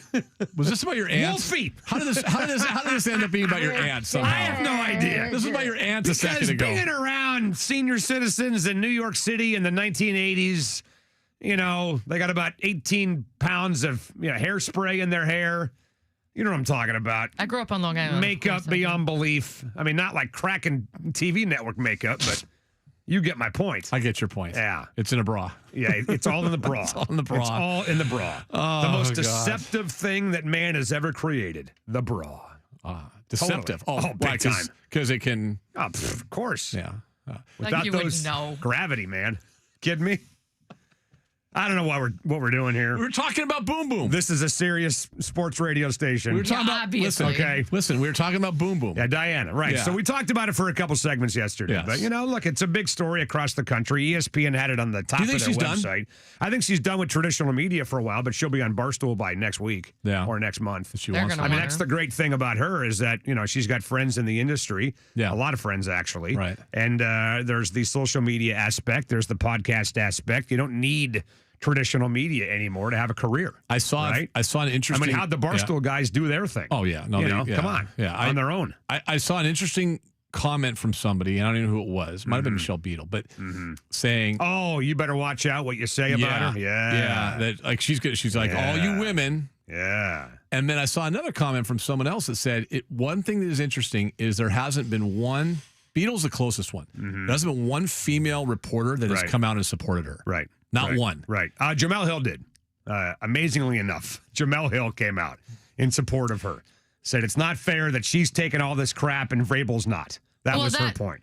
That also, you made that point yesterday, too. Well, same thing as that. Basically said that- And I saw Cowherd talk about it. For Diana, it's a moral and ethical thing. And for Vrabel, it's just a moral thing with his own personal life. And I was like, that's nonsense, because how do we know that Vrabel is not with her and getting inside information on other teams around the NFL? Right. Yeah. And this relationship is about him getting favorable coverage from her. Absolutely. And the Athletic. There's absolutely an ethical standpoint from Vrabel's perspective. Absolutely. Totally. Yeah, absolutely. And listen, every person every insider in every sport has a personal relationship with people. Of course. But a lot of times it's agents that want their agenda pushed. Well, that thing is making me sick. Did you see Shams today? His report about Asia Wilson? What did he Signs say? a 3-year, $5 million deal negotiated by Jade Lee English of Clutch Sports Group. God. Like, when did that become a thing? He's not the only guy doing it, by the way. No, a couple years ago it became a thing. Everybody. Yeah. Rappaport, Schefter. Yep. Who's the other? Pelissero. Everybody at Because the they NFL were Network, told, ESPN. I'll give you this, but you got to give us credit. Yeah. Because it's basically marketing for them, right? It's an ego blow. Absolutely, yeah. It's an ego brush is what it is. Because the average person has no clue who that person is and doesn't give a damn. You don't care who negotiated the Yeah. contract. So I actually thought I thought I made a funny tweet today, but nobody laughed at it. What did you say? I said, hey, look, if she gave us the deal, then, you know, who was the courier that took the contract over to the office? Who catered the party, man? Who was the notary? We must know these things. I appreciate the courtesy chuckle, by the way. I did. You know what? Don't you hate that when you throw something on social media thinking, this is going to be a winner? Well, right? And nobody says anything, and then you randomly just throw this nonsensical thing out there, and a million people go bananas. I don't really put a lot of stuff on social media. Yeah, you really don't. You should do more. I don't like You to. need to do more on social media. Whatever happened to your old account, by the way? I don't know. Is it still out there? Let me see. Hang on. In the Let me see. ether? Ian Furness. Let me see Yeah. if it's up there. Hang on. I'm on the Twitter right now. So Gina's, while you're looking, Gina's Facebook page got hacked about a year ago. Oh, that's a pain. no. And the person that took it over was like selling like RVs and boats and all that stuff. And the last thing that's on there is from 2023, and it was the 23, 3 years ago? Yeah, Wow. that's when it happened. Yeah. Okay. Well, anyway, so she gets hacked. And I guess there's worse things to have on your account when you get hacked besides somebody selling a boat or a lawnmower. Big time. I got hacked on election night Oh, really? in 2016. But we're getting calls from people that we know, like, hey, you still have the boat? I'm like, dude. Oh, no way. Oh, No. We're not selling a boat. Hey, I got breaking news for you. What do you got? Zoom Diallo. Oh, let me guess. UCLA. Connecticut. Texas. Keep going. Maryland. Keep going. Arizona. Keep going. Kentucky. Ding, ding, ding. How much does it say? You know what? Does it say who negotiated the deal? No. No. Yeah, wait. Agent Nima Namakanian Nobody gives a crap. of Innovative Sports is the one that did it. Who sent that out? Jonathan Gavoni from Gavoni? Draft Express. Jonathan Gavoni. Anyway, did All right. Mark Pope start his career at Washington? Yes. And then he left. Newport High School. And He then he went. He transferred from here to Kentucky. Correct. Just a traitor. Yeah, absolutely. I've hated the guy ever since. I would hate. What high school again? Newport. Yeah, I played against him in high school. Wow. That's my claim to fame. Him and Todd Hollingsworth. Okay. And those guys now say their claim to fame was playing against me. Wow. In the Bellevue Boys and Girls Club House League, Bannerwood Park Baseball. Todd Hollingsworth comes in from New Jersey, kicks ass, wins the Rookie of the Year. The JCC? No, he's not Jewish. Okay. Sounds potentially Jewish, but he's not. Pope's LDS. Mormon. Yeah, he's a Mormon kid. Yeah. All right. Wow. Good talk. Leaves Washington and then takes your best player. That's right. Well, he I was don't leaving even know anyway. what just happened in the segment. That's almost like an AD leaving and going to his rival. There's really nothing that you can say to me that's going to irritate me about Husky basketball. I'm just assuming that we have no players and we will win no games ever again. Wait, Okay. hey, you know what? We share that. I'm going to show up next year at Heckhead to watch the game. I'll be the only one there. We share that pain with you. All right, what's coming up today? Let's see. Petros? What's today? Wednesday, Florio. Petros. Larry Stone on the radio show today. A little fun with audio as well. And the Hardball pregame show, a.k.a. the Cockamamie pregame show at 6 p.m. And then Mike Benton going to join us before he calls the penultimate game of the year. Gentlemen, I am here in Las Vegas. He'll be on the air with us about 6:15. Do you think Benton enjoys Vegas at all? Like it should be enjoyed? Yeah, I think he's riding the roller coaster at the New York. Okay. They've got so many great thrill rides down here. Strip clubs? Strip clubs? Not a chance. Oh, maybe.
from the Star Reynolds Sports Desk, your 93.3 KJR FM Sports Headlines. All righty, boys and girls, here we go. Headlines on Softy David Jackson right here on 93.3 KJR FM. Brought to you by our friends at Frost Brewed Coors Light. Choose chill, baby. I want to step on your nuts right now. That guy, Mike Florio, will join us in about 10 minutes from now. Maybe we'll talk to Mike about some random topics like Zoom Diallo going to Kentucky. Announcing today he will sign and commit to play for former Newport Knights superstar Mark Pope in Lexington, Kentucky. How about that? So he can underachieve just like they did last year. Wow. Kentucky, weren't they the biggest underachievers in college basketball last year? They had a $20 million roster. Oh, great, whatever. Husky star Anna Steinbach, along related terms, declaring for the NBA draft after leading the Dogs in scoring and rebounding. Dogs have now lost 8 players from this year's team to the portal or the draft. Speaking of losing, Mariners lost last night to San Diego. Brian Wu, 7 innings, 3 earned. He's got a 2.16 ERA and 4 starts. The M's are 1-3 in those 4 starts, by the way. The guy's 8-10. Game 2 against the Padres tonight. Emerson Hancock against Randy Vasquez. Hornets survive an overtime, 127-126 of the Heat to advance in the next play-in game. And Jackson, you think Softy took my advice and bet Portland last night? I haven't asked him. I took your advice and bet all your Masters picks, by the way, crappy. which flamed out dramatically. Not good. Portland gets a win in Phoenix last night. They advanced to face the Spurs in the first round of the playoffs. Did John Rahm even make the cut, by the way? He did, but it was a horrible, horrible week for John Rahm. The Kraken, the penultimate game of the year, right? At Vegas tonight, 6:30 pregame. Mike Benton's on the call. The boys finish at Colorado tomorrow at 7 o'clock. And here we go. And now, 2 goofy, wacko, out-of-touch homers. Just brutal radio. Just horrible. Live. 41 yards. From Elliott Bay. Can you feel it now? This is Softy and Dick. All right, 3:03 on a busy Wednesday afternoon right here on 93.3 KJR FM. Got a lot to get to. Mike Florio will join us in a matter of minutes here on the program and get his thoughts on everything happening leading up to the draft. You see where one story I didn't get to put in the update, by the way. I know you guys are looking forward to this. John Eric Sullivan. Anybody know who the name John Eric Sullivan is? No. John Eric Sullivan. A draftee? He is the general manager of the Miami Dolphins. Okay. And he is reiterating today that Devon Achane not available. You can't have him. Remember, he said that a couple months ago at the owners' meetings, and he says it again today, wink, wink, that Devon Achane is not available. The more he says it, the more I believe he's available. That's right. He just said it again, by the way. And one more time. So we'll talk to Florio about that coming up, obviously, because you got a lot of opportunity for trades next week. Wheeling and dealing at the NFL draft. We'll talk to Mike. We'll talk to Petros at 4 o'clock this afternoon. Larry Stone will join us at 5 on the radio show. We'll have our Softy and Dick's Hardball Cockamamie pregame show at 6 p.m. Set the lineups for game 2 of 3 against the Padres. And then Mike Benton's going to join us tonight for a few minutes before he calls the Knights of Vegas and the Kraken of Seattle in the second to last game of the year for the boys tonight in Vegas. We'll get Mike's thoughts on all that. We got the Sounders tonight. Jackson's got a nice suit on, by the way. Very dapper. Which has nothing to do with the Sounders, apparently, tonight. He's going to a bar mitzvah when the show's over, which is surprising because bar mitzvahs are usually held on Saturdays, but this one's on a Wednesday. I don't know what's going on there. So you look nice, by the way. How about this story from the golf world? The Financial Times reporting that the Public Investment Fund, or is it the People's Investment Fund? Which one is it? Public or people? People or public? The PIF of Saudi Arabia says they're on the verge of ending funding for Live Golf, which a lot of people, Public Investment Fund, thank you, is on the verge of saying, that's it, we're done. No more Live Golf. And a lot of people would say, you know what, this whole thing was an absolute failure, which I would say that's nonsense. Did you see the tweet from our buddy Michael Giannetti from Spot Track today? What the purses of the PGA Tours looked like before Live versus what they look like now.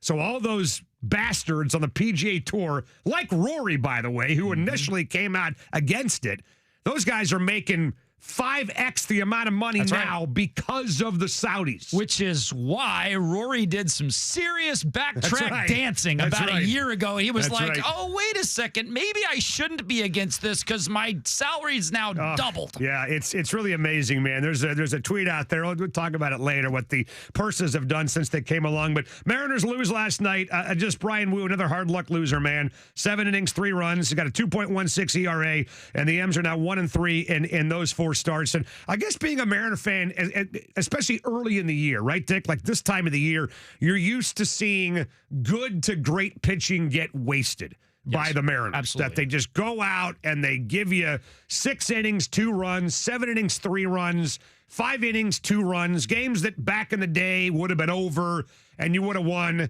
and they just can't find a way to win games like that. They've already had one game where Brian Wu was sensational, and they lost in extras against the Guardians. They had a game last night where he was not great, but pretty damn good. 7 innings, 3 runs in that park against them, I'll take, and the M's can't flip and score. So, I don't know, man. I'm kind of numb to this by now. That's exactly it. That's exactly it. And I think I mentioned that to you a couple weeks ago about Julio, how I felt about Julio before. Right. Like, and anything Julio gives me before July 4th is gravy.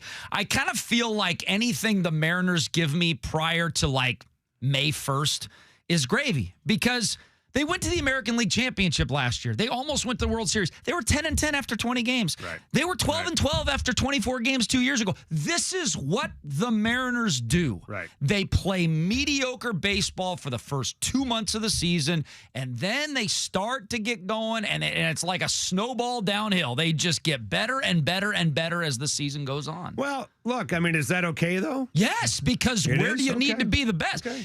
I'll rephrase. It's okay as long as you make the playoffs. Where it's been a bugaboo is 2023 and 2024, where you started slow that you weren't able to rally enough to make the playoffs. Yeah, I don't think it is okay at all. And I understand your perspective. You said you were numb to it. So. I'm numb to because I don't want to get angry anymore about it. I'm tired of getting angry about it, right? Like if this was 10 years ago, and this was all the fresh new phenomenon, this pissing away good starts and not winning games because your offense can't hit water if they fall out of the Titanic. I would have been angry on the air, throwing stuff, doing this, whatever, practically dropping F-bombs on the air, ripping this YouTube camera out of here and throwing it at you. But now I'm like, whatever. You know, it is who they are, but I think there's 2 things. There's accepting who they are and then being okay with that. Right? Like, hey, I've accepted that they have a hard time scoring runs in April and May. I'm not okay with it. And I'm going to continue to be irritated by it. Maybe not as irritated as I would have been 5 or 6 years ago, but it's not okay for Julio Rodriguez to just take April and May off and then show up in June. Right? I mean, we're trying to get the number 1 seed. You're trying to win the division. Last year, what was the biggest thing, again, that you and I over and over again referenced, that the league is down, the division's weak, and you won it with a 90-win season, right? Well, that may not be enough this year. Who knows if it'll be enough to get the 2 seed in the American League playoffs this year. On paper, though, the division might be weaker than it was last year. But you don't know that from year to year. Right. And I'm just saying that to rely on that seems like a pretty pathetic thing to rely on from year to year, that, well, we're not going to be very good, but guess what? The rest of the league sucks too, so it's okay. No, I mean, I'm trying to make the World Series and then win the freaking thing, for God's sake. So I do think we need to expect more out of these guys from the jump. We'll talk about that later. Mike Florio joins us right now. It's time for a weekly conversation with Pro Football Talk's Mike Florio. Brought to you by Simply Seattle. Tired of buying and repping the same old Seattle sports gear everyone else has? For the best Storm, Seahawks, Mariners, Kraken, Rainiers, Sounders, and not to mention the largest Sonics collection in the world, check out simplyseattle.com.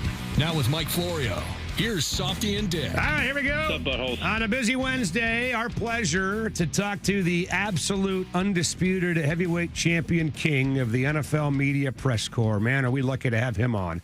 Every single Wednesday, courtesy of our friends at simplyseattle.com. Use code KJR15 for whatever it is you're looking at on the website. Gary Payton's going to be at the U Village store, by the way, next week. Buy an autographed ticket on the website, too, at simplyseattle.com. It's our friend, Michael Florio. What's up, buttholes? How are you, buddy? Good. You know, I will gladly accept less insincere praise and more genuine dollars. That's fine, but I mean, it's all sincere. I think you're phenomenal at what you do. I think you're really, really good at what you do. And you know what? Also, I appreciate about you, by the way. And if I'm wrong about this, please correct me, Mike. I don't know if I've ever seen a tweet or a post on social media from you with breaking news about a contract, a trade, whatever, where you feel it necessary to slobber over the agent that negotiated the trade or the deal. I don't think you've ever done that, and I think it's a testament to you that you haven't gone down that weird douchey road that a lot of people have gone down in sports media, man. So congrats to you.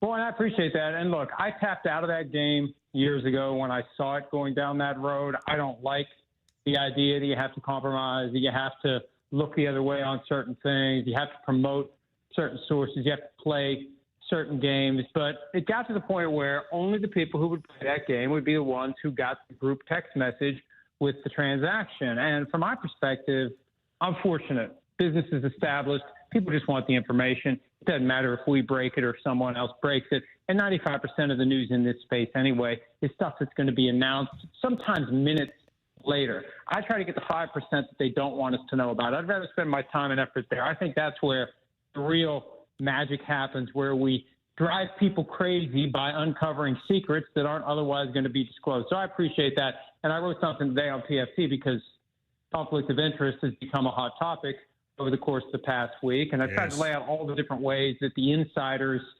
can, and some do, compromise their integrity by doing things far different from what allegedly or actually or whatever those photos showed, far different context. But there are still plenty of ways that male insiders routinely compromise their integrity. And, of course, they get mad when you point it out. One thing I've learned, when you tell people how the sausage is made, the guy with his hand on the meat grinder gets very upset.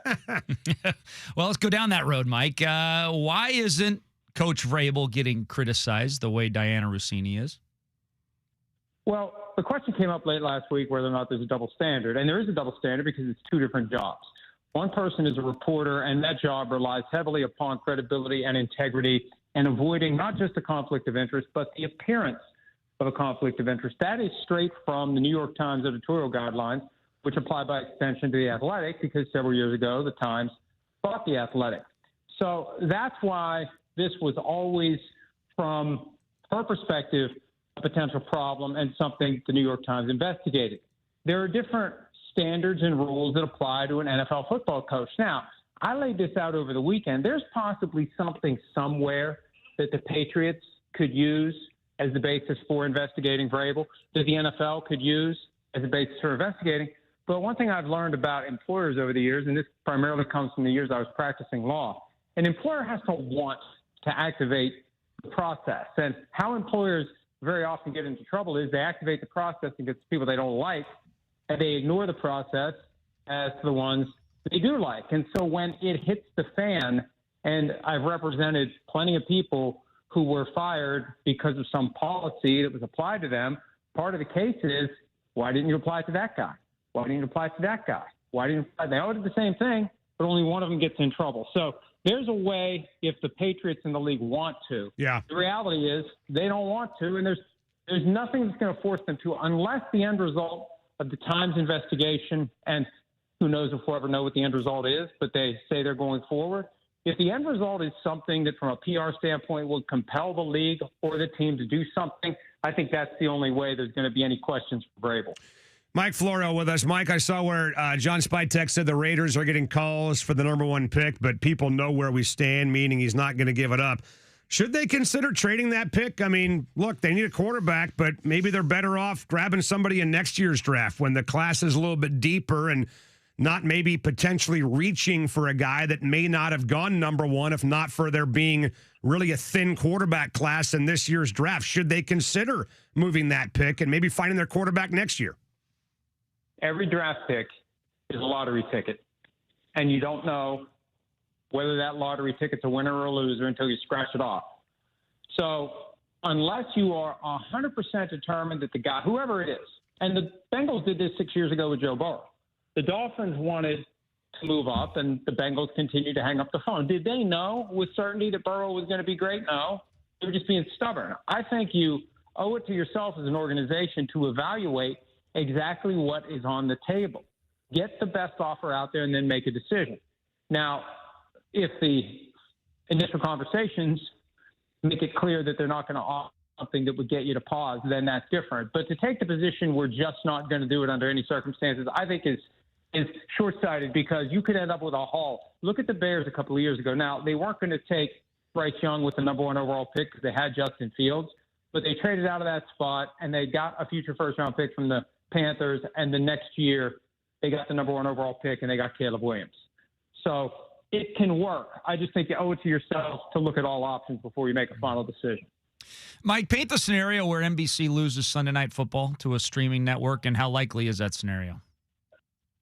Well, right now the NFL is in the process of going around from network to network, we believe. They're starting with CBS because CBS, its parent company Paramount, recently was bought by Skydance. There's a provision in the NFL contract that allows the NFL to reopen it. They're back at the table trying to get more money out of CBS for the next 4 years, 26 through 29.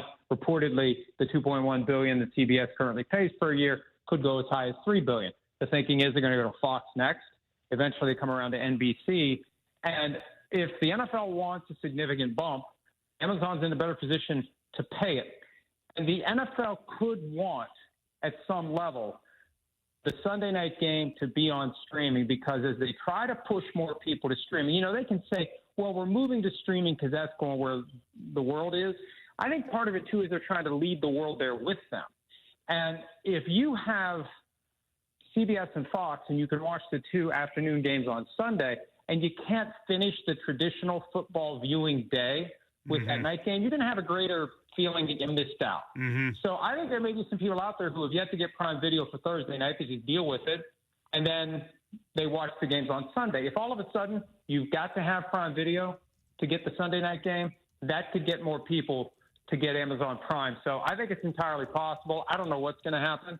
4 more years, NBC has Sunday Night Football. I know that. After that, who knows where it goes. Mike Florio, Mike, John Eric Sullivan, GM of the Dolphins, reiterating for the second time in the last month or so that Devon Achane is not available. He wants a new deal, doesn't have it yet. Seahawks are in desperate need of a running back to replace Kenny Walker. Our radar is going up a little bit about this. Do you honestly believe that Devon Achane is not available, or is there a deal that you think could sway the Dolphins to move him? I think it's easy to say a guy's not available after you've received offers from people who may be interested and you know that none of them are good enough, because Devon Achane is not one of the handful of players who would never be traded under any set of circumstances. And in any given year, there's 5, 6, 7 guys that there's no way their team is going to trade them. There is a haul. There is an offer that someone could make that would get the Dolphins to trade Devon Achane. He's currently not available, I believe, because everyone's had their chance to make an offer, and the Dolphins are saying this isn't good enough. We're just going to keep this guy and pay him. And that's good news for the Dolphins fans who think that maybe they're not trying to be competitive this year. A lot of the guys they've released, okay, they weren't going to keep them anyway. But when they traded Jalen Waddle to the Broncos, that was a moment where it was like, are they really trying to win?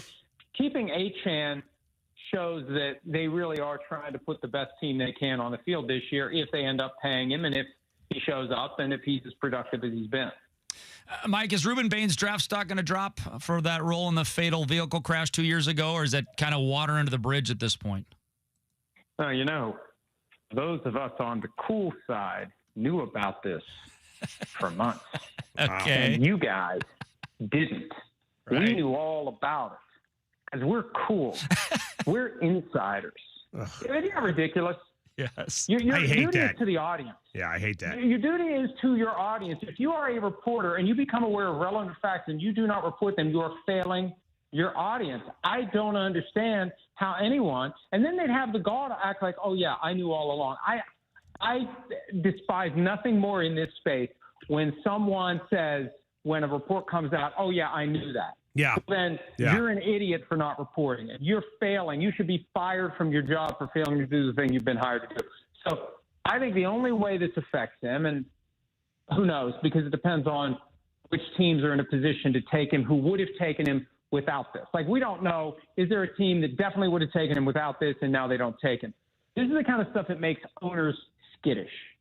And depending upon how involved or not involved an owner is, they are going to have, like, this is a big decision. Like, the owner at least has to give you the nod on the guy you take in round 1, especially at the top of round 1, a top 10 pick. So if you've got an owner that gets a little bit skittish about this, that could be the thing. If it's close with another guy who doesn't have that off-field issue, that could be a thing that gets him to fall a spot lower, and then maybe a spot lower. Look at Jalen Carter. He had a similar thing a few months before he was drafted. He fell all the way to 9. The Eagles got him, and he's one of the best defensive tackles in all of football right now. Yeah. And other than spitting on Dak Prescott before the Week 1 game on that Thursday night, right before the first play from scrimmage, that's the only thing he's done in 3 years that would cause people to say, oh, boy, this guy's a problem. The guy's not a problem. He's a problem for offenses. And so, somebody's going to end up getting this guy, possibly, if he does slip at all. They're going to get him in a better spot. And maybe fall in a few spots will be a wake-up call that he needs to iron out whatever issues may have led to that incident. Now, and the other thing, young people do dumb stuff. We were all young once, and we did dumb stuff. And people grow and they develop, and their brains fully mature. So I don't know how big of a deal it is, but now that it's out there, you could have some owners who say, why don't we just go ahead with the other guy just to be safe?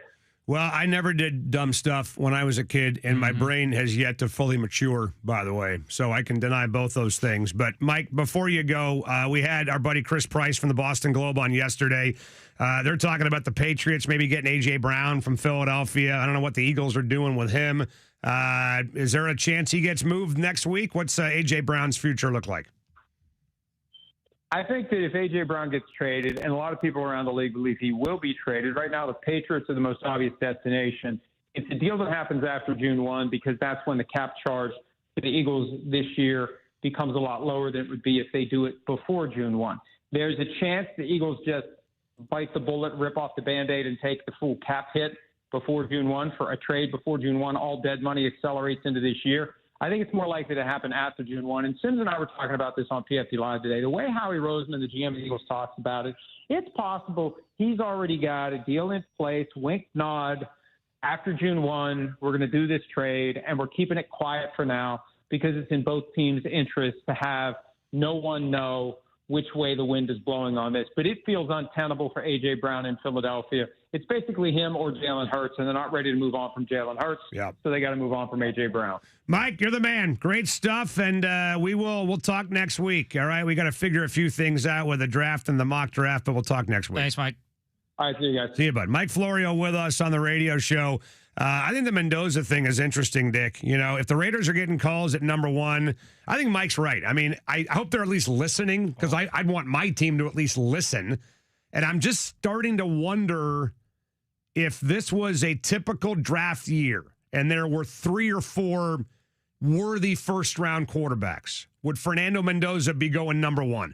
Or is he going number 1 because there's really nobody else even remotely available in the first round, at least not early in the first round? We're going to break, come back, chat about that. Update in the mock draft as well next on 93.3 KJR FM.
Information Specialist Broadcast Studio.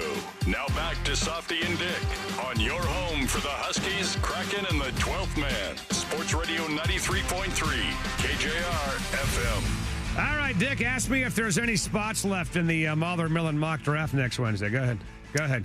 Hey, Softy. Yes, sir. Are there any spots left for potential general managers in the Softy or the Mahler Millen mock draft? Why are you looking? Nope, they're all gone. I was gonna say, why are you looking like that? I got a thing in my eye, by the way, which is music to Jackson's ears, by the way, to get all this taken care of, right? Well, I would still like a few backups in there. Yeah, just we in need case. some bench players. We had like 2 or 3 late bail. pullouts, right? Last year There was about 6 or 7. And you know what happens when you pull out late, boys? Right? Bad You things. know what happens, man. Bad things. Don't do that unless you're ready, unless you're prepared for the commitment. Do not pull out late. Well, yeah, I mean, somebody will call you on Monday and say, dude, my wife says I can't go, right? That'll happen. That'll absolutely, and that's, I get it, right? Like, stuff comes up, right? So if you want to be a backup, and you know what? You're even more than welcome to just come to Dino's on Wednesday. Yes. There's obviously a chance that somebody doesn't show up, right? At Dino's, day of, come on down.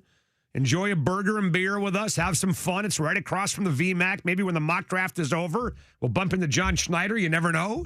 He might come over and say hello. But I would definitely, if you want to be a part of this and just be a part of the gathering, come by Dino's in Renton next Wednesday because you never know. Somebody may not show up. So, has your wife ever done that where you have gotten a hall pass? Yes.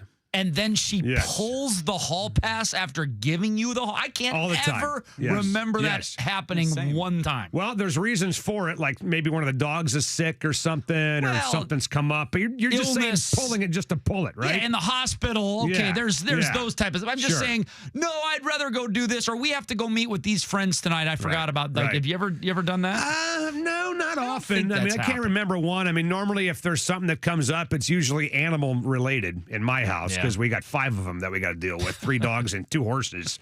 It used to be 7, by the way. Now it's 5, all right, which is ridiculous. I mean, guys, you have no idea the amount of unbelievable perks that those things get at my house versus what I get. Well, they're people. I'm paying for the damn place, and I'm on the couch last night. And the dog is in my spot, in my bed, on his back, hands up in the air, and I'm downstairs with a crick in my neck. I can't even walk when I wake up in the morning. It's ridiculous.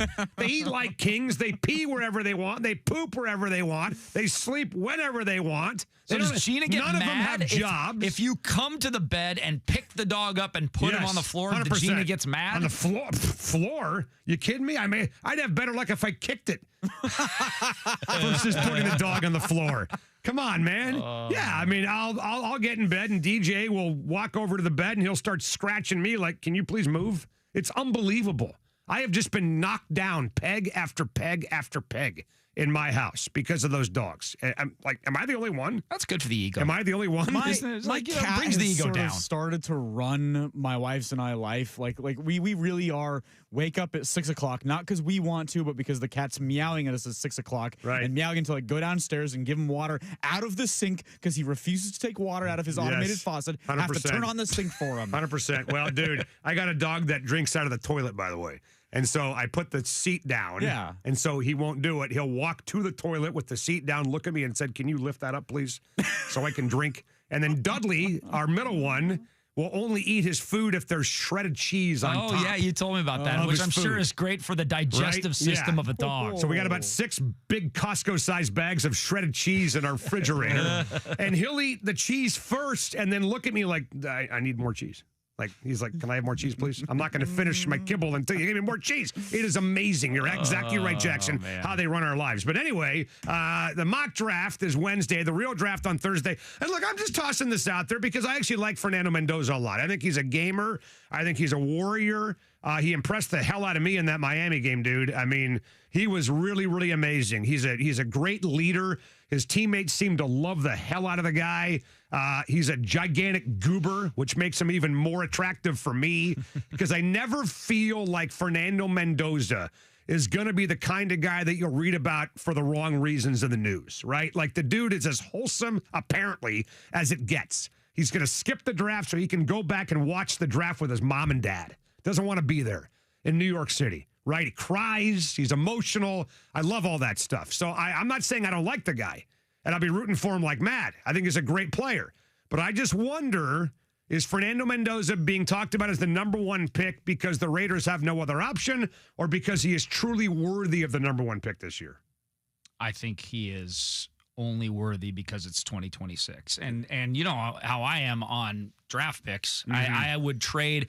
There's only two. I've got the list in front of me. In this century, yes, there was only 2 picks on draft day that I wouldn't have traded down for number one. 26 years. Got it. 26 years. There are 2 players I absolutely 100% would have drafted at number one. Right. I probably said that on the air at the time. Andrew Luck and Trevor Lawrence. Okay. And neither one of them were like superstars. Yeah. Well, Luck may have been if he hadn't quit. He so may who have knows, been, right? Yeah. yes. A vast majority of these players, like when you look back at like the last 15 years, how many actually were worthy of the number one overall pick? I'll tell you. Maybe Caleb Williams. We don't know yet. Right. Joe Burrow. Right. Myles Garrett. And that's it. Well, but you're talking about whether or not a guy proves to be worthy of the number one pick. I'm saying that's why I'm saying you can get, I think the number one pick, you can get massive value for what you likely will get from the player at number one overall. Well, I don't know if the Raiders would get a jumbo-sized package for this particular number one pick compared to like a couple years ago when it was Jaden Daniels and Caleb Williams and Drake May and Michael Penix. That may have got a ransom. But there may be a team that loves Fernando Mendoza. Absolutely. And the Raiders might be that team. I have no idea. I mean, maybe they are that team that loves Mendoza. But like, if we were to like assign draft grade numbers, okay, so like Michael Penix was a 90 and Caleb Williams was a 94 and Jaden a 93, whatever. I'm looking at one particular website. I don't even know what it was like. Mock Draft Express by Bob, whatever. And they put out these grades, right, for the players. They gave Mendoza a 90. There were 5 quarterbacks 3 years ago that were graded higher than that. Okay? In that Penix, Caleb Williams, Drake May, Jaden Daniels draft. So he's not, he's going like 20th in that draft. Right. Fernando Mendoza. That's right. Because remember, the farther down you fall, the more teams don't need a quarterback and might want to either trade down, have somebody else trade in, or take somebody else, right? Like Lamar Jackson went 32nd, for God's sakes, to the Ravens that year in the back of the first round. So I just wonder if the Raiders are better off, guys, maybe looking at next year, stockpiling draft picks when the draft seems to be way deeper next year at quarterback with the Arch Manning, Dante Moore, Jaden Maeva, all those guys, whatever. A lot of dudes, the kid from Ohio State, saying all those guys coming out. It seems like the draft prospect pool is a lot deeper next year, and that maybe the Raiders could just say, you know what, let's spend more time building the rest of our team, right? And then go out and get the quarterback next year and do for that guy what the Seahawks did for Russell Wilson back in 2012 when he was the last piece of the puzzle, not the first piece of the puzzle. And that worked out beautifully for the Seahawks. We're going to break. Fun with Audio next on 93.3 KJR FM.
It's now time for Softy and Dick's Fun with Audio. Jimmy G, porn star Jimmy, Mr. Garoppolo. Now, let's have some fun with audio. All right, here we go. Petros Papadakis going to join us. Lock up the women and kids. Put away your morals and ethics. Petros will join next on 93.3 KJR. Is that what we have to do in order to listen to him? Pretty much. You got to just compromise everything you believe in, man. At 4 o'clock every day, courtesy of Sweet James. All right, here we go. A little fun with audio / hey, did you hear that? Hey, Dick, did you happen to hear that? What's that, Dave? What's that, Dick? The Columbus Blue Jackets lost 9 of their last 11 regular season games, including their last 6 home games, and barely missed the Stanley Cup playoffs. After their 2-1 season-ending loss to Washington yesterday, interim head coach Rick Bowness was not very happy with his boys. Have you ever been part of something that's as frustrating as this has been down the stretch? No. Like, I don't know if I'm back, but if I'm back, I'm changing this culture. These guys, they don't care. Losing is not important enough to them. It doesn't bother them. Like, how can you go out and play like that? This is why we're to the playoffs. That kind of effort. Some of those guys are so lucky the season's over and there's no practice tomorrow. Anyway, there's no more games. What else you want to know? I think even in the long history of this franchise, I don't think they've ever lost 6 games in a row to end a season at home. No. Is that worse? Inexcusable.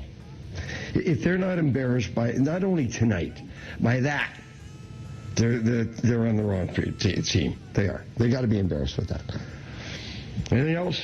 Okay, first of all, did you guys have the same thought I did? Yes, that the person asking the question sounded like Rick Riz. Exactly. Like, why is Rick Riz doing Columbus Blue Jacket interviews? Play the first couple of seconds. Riz. Go ahead, play the first couple seconds. Part of something that's as frustrating as this has been. It's unbelievable. That's crazy. Whoa. That's Rick Riz. I had the exact same thought. I'm like, what the hell is that? That's Rick Riz. I didn't even clock that Gotta be until kidding right me. now.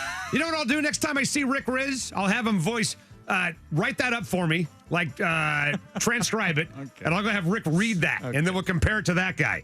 Well, this dude came out of retirement in January to coach the Blue Jackets, so he knows there's a good chance he's not coming back next season, so he probably feels a lot more comfortable going off on these guys. See, I thought that's what we'd get when the hockey thing came to Seattle. A lot of just blunt, frank, I'm tired of this crap, these guys suck, they're playing like a bunch of goons, whatever. I thought we'd have more of that. I want that, and I want more fighting. That's what I want out of my hockey team. I want more goons. I want more fighting. I want more coaches ripping players. I want more fans throwing stuff at players. Yeah. I want all that stuff. Does it happen as much anymore? Maybe it's I don't just, think so. We'd have to ask, we'd have to ask a long time. Let's ask Benton tonight. It doesn't. Is the NHL different than it used to be? It is. You ever see Slapshot? That's not happening anymore. Are you kidding me? I mean, dude, I saw a guy on Twitter today who was talking about a fight in hockey. He's like, this isn't hockey. I was like, why not? I love that stuff. Let's go. All right. Hey, Dick, did you happen to hear that? What's that, Dave? What's that, Dick? 2, 3, 4. Let's just go in order. All right. Sunday night on the NBA tip-off on ESPN. Charles Barkley sounding off on players who complain about the NBA's new 65-game rule to qualify for major awards. I don't think 65 game is a lot to ask, man. Shut the hell up. Y'all voted on that in the collective bargaining, and now y'all want to complain. If y'all wasn't sitting on your ass half the time sipping margaritas and stuff, they wouldn't have put the 65-game threshold in there. Shut the hell up. I like it, man. I think it's great. I think it motivates guys to play because there's financial incentives when players win awards. Yeah, but aren't there? Yes, but the only downside of it is you don't get a true representation of who should be first-team All-NBA. Why? You're just not going to. Why not? Because the best players aren't going to qualify for the games. Why not? Because they're lazy? No, because they don't want to play? Well, Luka Doncic deserves to be first-team All-NBA, but he's not going to be there. Well, again, sometimes things happen where guys get banged up, and that's just the price you got to pay. I'm willing to accept that, Dick, if it means that more guys are motivated to play basketball. Because there's no perfect answer here, right? Like you're kind of robbing Peter to pay Paul a little bit. Like on one side, we're trying to get guys off their ass to stop sitting out games. But then the price you pay is that maybe somebody down the road gets kind of screwed. Temporarily, I'm willing to compromise that and play that game to allow it to happen. I think that's okay. I mean, just with the MVP award, yes, you should probably play 65 games, but what if you have a guy that's clearly better than everybody else? Right, He's right. going to win the MVP, and he Yes, gets yes. injured for 3.5 weeks, and he doesn't qualify. I get it, but again, I think that you got to give a little bit, and because this, I mean, what do you call it? The load management thing, whatever it's called, is a bigger epidemic than the right player not getting properly praised. That's a bigger problem. I think load management let's deal with that first, and hopefully get more guys to play. And then hopefully down the road, this won't be a problem. I think load management got better this year because they really started finding teams big time when guys were not hurt and sitting. Good. All right. Hey, Dick, did you happen to hear What's that? that, Dave? What's that, Dick? On Colin Cowherd's podcast this week, the FS1 host shared his take on the situation with Mike Vrabel and Diana Rossini and how media are handling it. Don't confuse moral and ethical. Diana's in a space where it's moral and ethical. Mike's is moral. And again, these are allegations. That's the other reason I don't talk about it. But I do want to create or provide clarity on that when you say, well, why doesn't the mainstream? I don't think mainstream broadcasters, writers talk about moral stuff.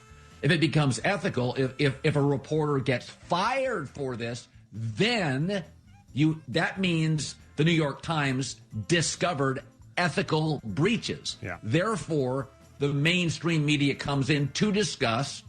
They have evidence, therefore, of an ethical lapse. I think he's right and he's wrong. I think he's right about the way media covers the moral side of things. For example, when was the last time, Dick, you went to ESPN.com or any other sports website and saw a story that says headline, second baseman caught cheating on wife?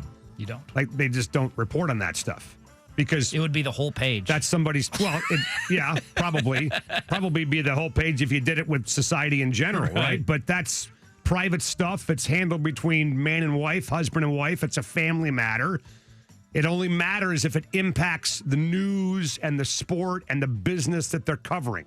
So I agree with that part, but I don't agree with Colin when he says that there's nothing ethical about the Mike Vrabel perspective on this. I agree with you. Because we said it yesterday.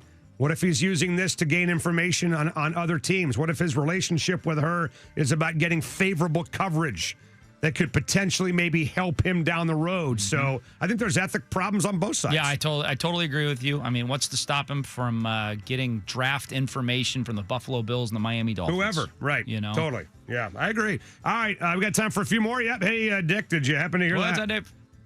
Sorry. Hey, Dick, did you happen to hear that? What's that, Dave? What's that, Dick? Thank you. Hit the wrong button. You want to just go with 4 here? Yeah. All right. PGA Tour winner, NBC golf analyst Kevin Kisner joined Barstool's Foreplay podcast this week and talked about how an average golfer would handle Augusta National. What do we think I would shoot at Augusta? It is a golf course, obviously, but these things that you're talking about, especially on 10, where it's like, I don't know what I would do. You may never finish on certain holes. I mean, what are you going to do on 12, Trent, if you just keep duffing in the water and then you skull one over the back in the weeds and then you just can't play that one and then you go back and duff it in the water again and you just might be there all day. What was 12 playing this last weekend? You remember? How far? How far was it playing? Oh, 12 was the par 3, Par 155. Okay, so look, I mean, grab a freaking 7-wood and just get it over the water. Hit it to the back of the green. Hit it in the back bunker. You know, I think the problem for me, honestly, and it really depends on how many people are watching, I think I'd be nervous as piss playing that course. That'd be the problem for me. Yeah, it's different playing it by yourself versus playing it with a gallery. Nervous as hell. I would have to putt everything. I mean, the worst part of my game is my chipping game. Right. And on that short grass, I would literally have to Texas wedge everything 30 yards and in and hope that I 3-putt on those greens. Well, and again, I could see a lot of 4 putts, a lot of 5 putts. Absolutely. A lot of putts rolling off into the water, by the way. I saw a guy on Twitter was saying, could you win the Masters if you started every hole on the green, right? And you just had to putt. Like a par 5, you're 3 putts away from an eagle on a par 5. You make 3 putts and you're an eagle, right? Par 4, you make 2 and you're birdie. Okay, I think I would average 3.5 putts per hole. Yeah. So no, you wouldn't win the Masters. You wouldn't win if you started on the green. Oh my God! I'd like to find out if anybody wants to invite us. By the way, you know, there's rumors about members that are just grabbing random people and saying, "Hey, you can play for $100,000. You can do that." Really? Yeah. They're not happy about it, but there's rumors about it. We're gonna break. Petros joins next on 93.3 KJR FM.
from the Star Reynolds Sports Desk. Your 93.3 KJR FM Sports Headlines. All righty, boys and girls, here we go. Happy Wednesday. Headlines on Softy Dick with Jackson, brought to you by our friends at Frost Brewed Coors Light. Choose chill, baby. That was a hot mess inside a dumpster fire, inside a train wreck. Haven't heard that one in a while. By the way, Zoom Diallo, former Husky, announcing today on Twitter he is heading to play for Mark Pope and the Kentucky Wildcats. Earlier this week, we had some more transfers. Frank Kepnong hitting the portal. And then, what's the point guard, Mandaquit, went to Arizona. So they're dropping like flies at UW. Have you heard of Kevin McGonigal? Yes, I have heard of Kevin McGonigal. Is he the Irish drunk driver that got pulled over and the cops made him suck out helium and say his last name?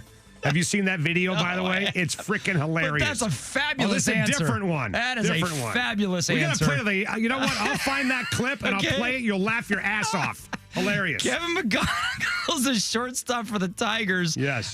He is only a 61 career big league at bats. He is now making $150 million. I got to find that clip for you, man. You're going to laugh your balls off. I'm already laughing. What else we got? NFL Dolphins GM John Eric Sullivan reiterating today that running back Devon Achane is not available. And the Kraken tonight, their second to last game of the year, I believe we called that the penultimate game of the year, at Vegas, 6:30, 7 o'clock face-off. Mike Benton's on the call. He'll join us around 6:15. Let's get to Petros right now. It's time for our weekly conversation with college football analyst Petros Papadakis. Not that I'm a smart guy, I'm stupid. Brought to you by Sweet James Accident Attorneys. 41 yards. If you're hurt in an accident, call Sweet James right away at 800-500-5200. Sweet James will be sweet to you, but tough on insurance companies that will bully you. Baruch atah Adonai, Baruch atah Ushalayim. And now with Petros, here's Dave Softy Muller. Losers. All righty, boys and girls, here we go on what is kind of turning into a decent Wednesday afternoon right here on 93.3 KJR FM. It is our absolute pleasure every Wednesday, unless we have the mock draft like next week, and then he'll be on Tuesday to talk to one of the most in-demand sports talk radio guests the industry has to offer. One half of the legendary, fabled Petros and Money Show in Southern California, former USC football star, father of the month, husband of the year, one damn fine Greek American, and my really close personal friend, Petros Papadakis. Brought to you by Sweet James, the dense beard of justice. If you've ever been in a car accident or a motorcycle accident, you know it's a very difficult thing to get what you deserve out of the insurance company. That's why Sweet James is there to help you get your life back together, your car fixed, and your medical care taken care of. Give them a call. 800-9-million or sweetjames.com. You sound a little frazzled today. You all right? What are you talking about? I just said did the Sweet James thing. That's all I did. You know, didn't do it well. I mean, I've heard better. Stop trying to rage bait me. It's not going to happen. F you. What are you, 13? No, I'm not 13. Can I not point out when it sounds like you're not. Can I not point out when it sounds like you're a little maybe stressed out or overwhelmed? I know you. I know the voice. I know what kind of mood you're in. What's wrong with your voice today? Nothing. Is there something wrong with my voice? Yeah, you sound extra gravelly. Okay, I'm sorry. I was out doing yard work this morning, by the way. Okay. And the allergies are getting to me. See? Yeah, there allergies. it is. Yeah. Did you wear like a cutoff shirt, like a big giant, like Seattle Seahawks? Like a wife beater? Yeah, anything. No. Like, or like with the sleeves cut off, so there's like a big giant space under your arms. No, I went out today, and I basically wore, up until about an hour ago, everything that I slept in last night. Woke up, worked out in the same clothes, took the dogs for a walk in the same clothes, went out and worked in the yard in the same clothes, and finally, about 3 or 4 hours ago, took them off, took a shower, came to work. So, no. Yeah, you're a hardcore guy. I am, man. I'm a blue-collar guy. I'm a salt-to-the-earth dude. I don't have a yard work wardrobe. I'm just imagining you, man. Are you a yard work kind of guy? You're the kind of guy that hires somebody to do that for you. The latter. Right. When was the last time you pick weeds or mow the lawn? It's been some time. I did a great deal of yard work in my time at my parents' house, living there with our very large yard. Yeah. And those days are over. I've been through the wars. Well, you got money now. You can pay for that stuff, right? You're a rich guy. I really don't have that much money, but I'd pay for it anyway. I heard you have a lot of money. You can go to the internet, you can type in anybody's net worth and get a pretty good answer of how much that person's worth. Oh, well. Let's type that in right now. I hope they send me some of that internet money. Petros Papadakis net worth. What does it say? Let's see. Married life has evolved into yada, yada, yada. Petros between $100,000 and $1 million is what it says here on collegenetworth.com. All right. Well, feeling good. Okay. Well, what the hell? Hey, how about our friend Diana Rossini we talked about last week? All right. She's out. She's done. Her career with The Athletic has come to an end, and we talked about it for about a half an hour on the radio show yesterday, and I flip on the S-Spin, I flip on the FS1, and they're still yakking about it today, all over the TV. So how much are you guys going to devote to that? They talked about it on ESPN finally? I did. Yes, I heard him a little bit. I thought it was Stephen A. and Windbag or Windhorse, whatever his name was. And did they talk about it on the talking head shows on FS1 as well, I guess? I didn't see it on FS1, but I heard it. I thought I heard it on ESPN, but that may have just been. Well, that's interesting because they're both NFL partners, and they were both pretty quiet about the story because they're NFL partners to start with. But I think it's I think it's an indictment on the whole position that exists of the NFL insider. It's part of the I'm not the idiot that has a mock draft for a whole show next week. I don't know why that was necessary. Is it because I went on the internet and looked up your net worth? Is that why? Probably. You're getting back to me now. That was that's a pretty big disparity between $100,000 and $1 million. First of all, I'm assuming you're worth more than $1 million. I don't know. Number two, that's a gigantic disparity. Well, it's kind of like the cable guy. He could be there between 9 and 5 o'clock. That's right. Exactly. Which pisses 9 me a.m. off. to 5 p.m. Well, you're the one using a weird thing. Anyway, I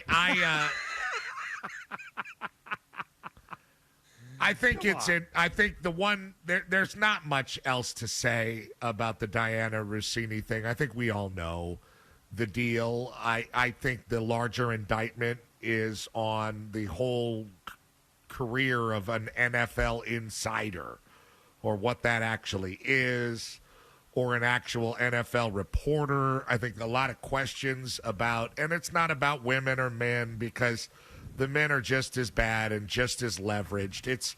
We don't award good reporting. We reward access. Right. So whoever's a good friend of this person or a good friend of that person.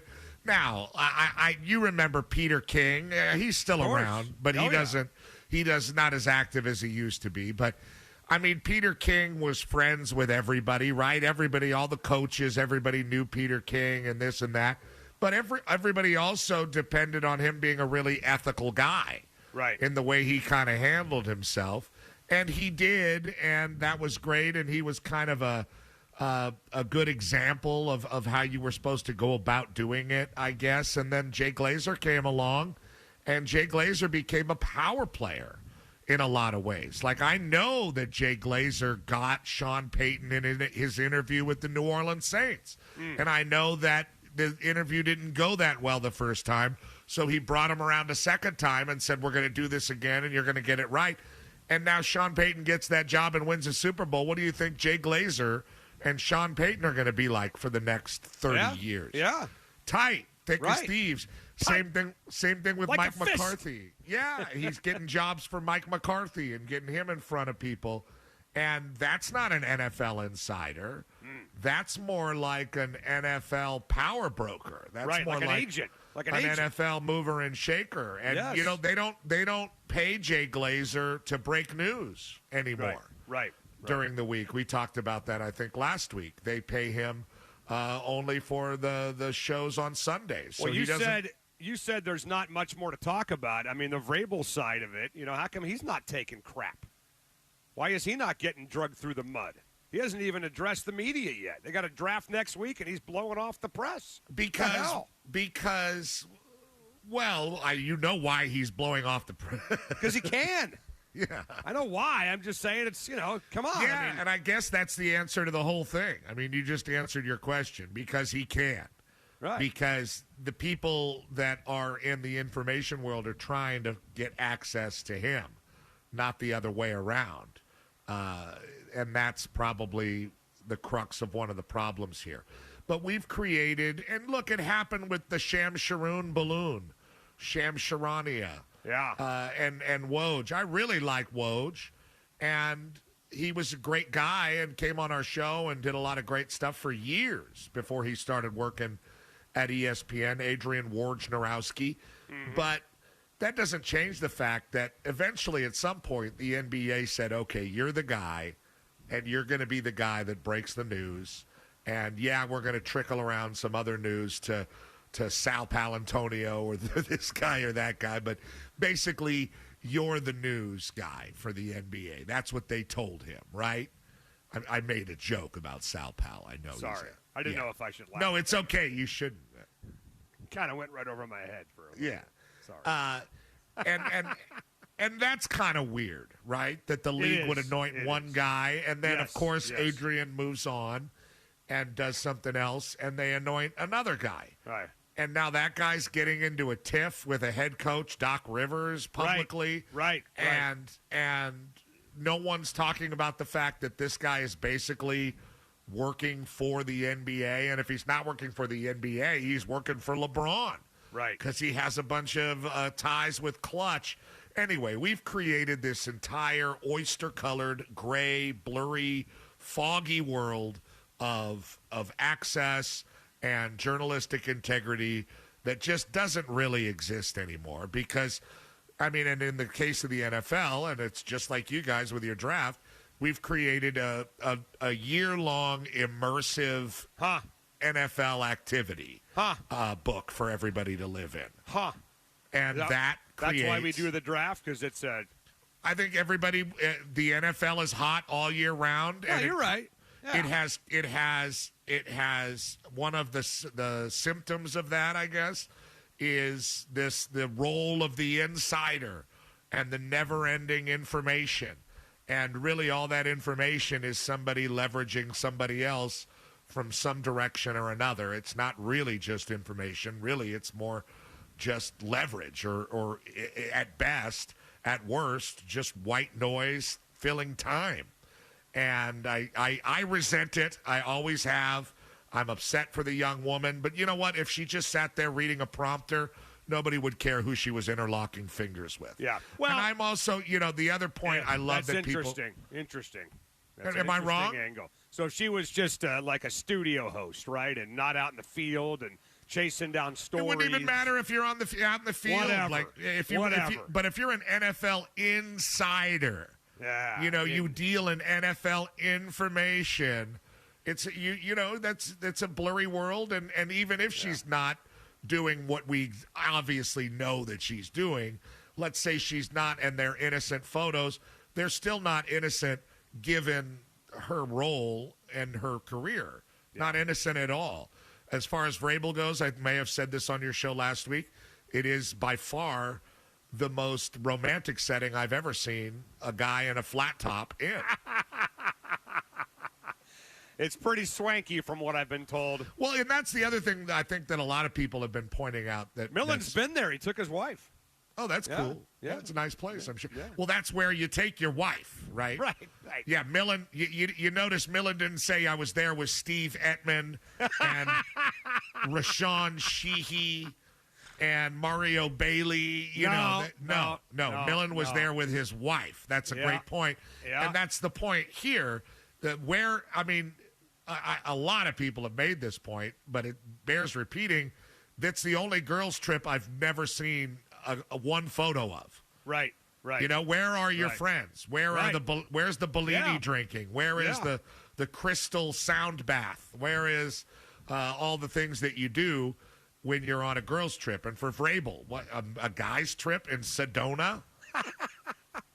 Yeah, Hugh was there with his wife, and he was asked about it. Hugh, what's up, man? Where you been? Just been around. I don't know, man. It's a messy, messy deal, and I hope she lands on her feet somewhere. I'm sure she will. I'm sure the Barstool guys are give her a Well, podcast. Portnoy's making fun of her, though. I think he's making fun of her because he's actually. Well, her statement didn't make sense. I know. A lot of people are. I was gonna. My contract's up anyway, and because everybody's speculating, and there's no place for the truth. And dude, you put yourself in this position, rocket boobs. Just chill out. Rocket cock. Anywho, Petros with us. I'm gonna interview a coach today. I'm gonna make sure my boobs are extra rocketed. Yeah. Well, hey, man. I'm gonna point these warheads right at him and right at the camera. You never unzip. I'm going to block the Strait of Hormuz. Yeah. Oh. You never unzipped the top button and showed off some of that Greek chest hair when you're. I wish. I don't even have any hair under my arms. I'm still waiting to go through puberty. You are the only hairless Greek I've ever known. I am not. Holy moly! Not a hairy man. No. Wow. Did it just skip the generation, or what's that? Isn't that like a gene? My family is not particularly hairy. I have cousins. Isn't that like a rite of passage if you're Greek? Yeah, kind of. You wake up and you're just. But I have a lot of cousins who are fire hazards. Oh, really? Oh, yeah. But my dad's not that hairy. My mom's not Greek, as you know. Right. And, exactly. Yeah. Okay. You know who Jaron Duran is, by the way? Does that name ring a bell? No. He plays for Boston. He's an outfielder. And they were playing Minnesota yesterday. He's walking off the field, and the fan told him to go kill himself, and the guy gave him the bird. Okay. And now he's like apologizing. I'm sorry. I was like, why apologize? I mean, at what point do these players just take so much crap from people where they just snap and it's totally justified? He told him to kill himself? Yeah, the guy said, go kill yourself in Minnesota, not even in Boston. Minnesota's supposed to have nice people. No, it's a much more volatile. I mean, have you watched the news? Pretty volatile place. Well, yeah. I mean, there's a part of it that's volatile for sure, but I don't know. The salt of the earth, people that are out ice fishing in their shanties, man. Come on. I don't know. What's the worst thing you ever heard in a football game from a fan? Come on, you got to. Probably that. Go kill yourself? Yeah, I mean, I've told you this story 1,000 times. I almost choked a guy at Oregon once. I'm sorry, I shouldn't.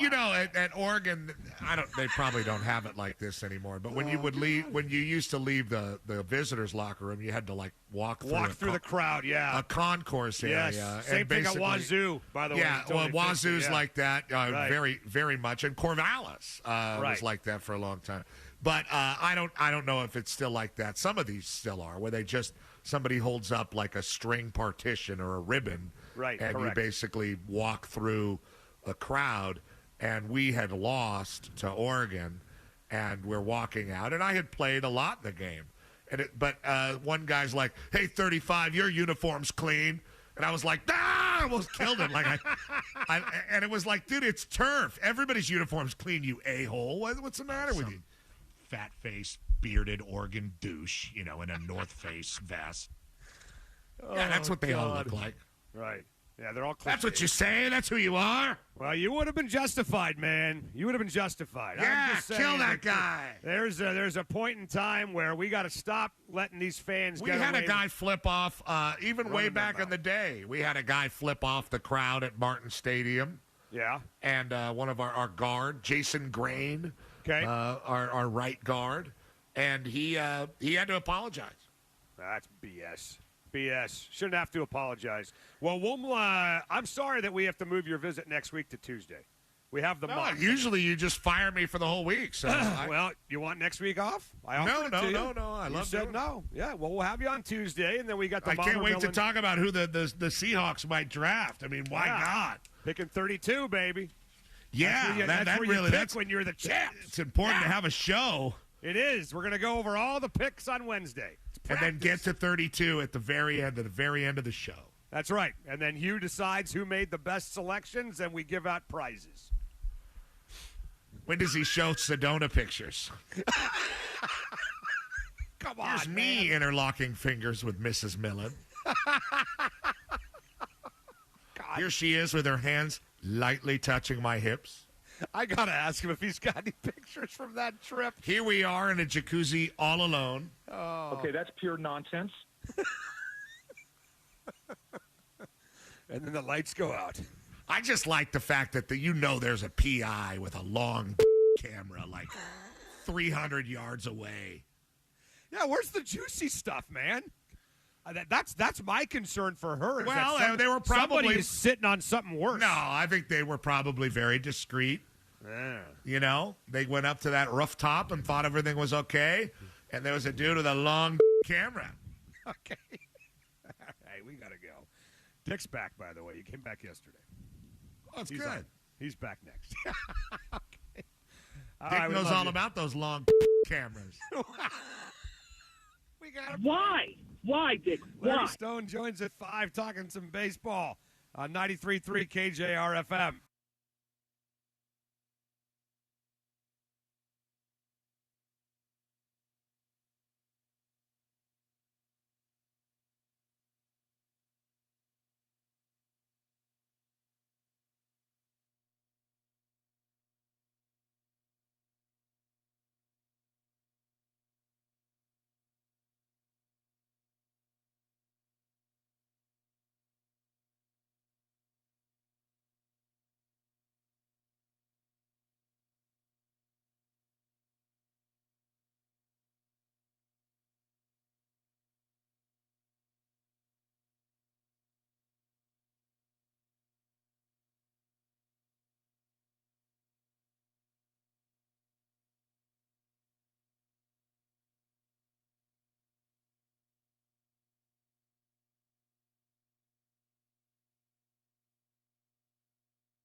Hey, Dick Fain here. It is just nasty outside right now. I went outside. Jackson, it's white on the ground. There's literally white on the ground, and it's April the 15th. So you need someplace warm to enjoy maybe a cocktail or two tonight, right? The white's going to go away. It's going to melt in like 30 minutes. And I'm talking about Burgerama at the Ram. Doesn't just mean limited edition burgers, also means limited edition cocktails like the Green Room Margarita, the Night Shift Espresso Martini, the Blazing Berry Margarita. Try them all. How about the Golden Hour as well with rum, Aperol, OJ, lime juice, and sparkling water. Go on down to the Ram tonight. Enjoy a burger and a cocktail, but only for a limited time and only at the Ram.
Foundation Specialist Broadcast Studio. Now back to Softy and Dick on your home for the Huskies, Kraken, and the 12th man. Sports Radio 93.3 KJR FM. Yeah, I got me thinking about my buddy Floor, who works at Beery and Toyota. He runs the service department. And his brother Sealing? That's right. That is his actual name, by the way. Does he have Floor. a cousin Wall? He does, actually. What if that's his name because that's where he was conceived? Like, what if your name was where you were conceived? Interesting. Dick's name would be Park Bench. I do know that I'd be called Bus. Dick, continue. I was. Yeah, let's just keep going. I was conceived out of this country, actually. Really? I think I was too in Sweden, if I'm not mistaken. Sweden? Yeah, I think my mom and dad were in Sweden. I was conceived a in trip. Canada. It's so funny you bring up Sweden. I'm part Canuck. I was about to say, is it like FLOR, like a Scandinavian, like Norway? FLOR, Floor. Really, with two Yes, O's? and I don't have any idea how that happened. I literally have never met anybody else with that name. I mean, is that... It's a nickname? His name is Floor. It's like on his business card. It's on. Is okay? It's possible Birth certificate. There's a possible it's a nickname, like he got really drunk a lot of times and ended up on the floor in college, so they started calling him Floor. No, I'm going to text him right now. Here we go. Hang is on that just a on second. your birth certificate? Hang on. Is Floor your real name? Question mark. By the way, we are live on the air right now. I'll find out. Yeah, I want to know if it's on his texted birth him. certificate. Okay. Well, I mean, yeah. Again, if that's his nickname, right? Like, why is it his nickname? Well, I just he gave ended you up probably hammered on the floor. Maybe he was conceived on the floor, right? Okay. You know, fraternities give a lot of goofy nicknames. Yeah. Jackson, do you know where you were conceived, by the way? No. You ever ask your mom and dad? No. Okay. Not something. What'd you find out? Not something I need to know. I'll ask your parents, all right? I'll ask your dad if he even... Dad, do you remember what station I work for? Yeah, exactly. At your wedding when he said, here's Softy from 710 ESPN. Like, come on, bro. If it wasn't your wedding, by the way, I would have popped off. You know that, right? Good. You should have. Okay. I would have loved that. I would have popped off. You throwing a napkin at my dad's face is one of the funniest moments of my wedding. My house was getting renovated from 6 months to a year before Dixon was born, so I'm pretty sure he was conceived at Hotel. No, his real name is Hotel Room. I'm pretty certain he was conceived at my parents' house. Wow. Because that's where we were living. Okay, first of all, who sleeps with their wife at their parents' house? Well, when you're there, we were there for 9 months. But your parents were living there with you. Yes, but on a different floor. You couldn't have gotten a hotel? Speaking of floor. Couldn't have found a park? 9 months? Yeah. I'm not gonna. Nah, you know what? Jackson, I'm with Dick on this here's one. your option: I'm with Dick on pay this for one. a hotel or an apartment for 9 months, or sleep rent free at your parents' house in a separate apartment. Whoa. We're using the word sleep as a euphemism for what we all know. Actually, we're talking about here. 9 months. Come on, you can't. Yes, yeah, we were there for 9 months. I don't know, man. I'm with Dick on this I cannot imagine having sex with my wife at my parents' house. My parents, while they're there. My parents built, when my grandma was alive, a grandma apartment that was connected to their house. Yeah, it's fine. But it's a separate entry, exit, bathroom. Okay, well, I didn't know all that. Okay. That's pretty, that's relevant information. I mean, you're acting like you and Jana are doing the hokey pokey on the couch next room while your dad's watching the Thunderbirds. I mean, come on, man. That changes the equation. If there's a mother-in-law at your parents' house that you have access to, that's basically like a separate home. Yeah, it's the same house, connected, but it's a separate wing of the house. Correct. Not even close. The odds of your mom and dad walking in going, "Hey, what's up?" are not going to happen. That changes it dramatically. Now, I can imagine doing it if you're a teenager and you're like, oh, you know, hormones are popping right and left. Yeah. You got no choice. You're breaking out, right? It's out of control. Oh, man. All right?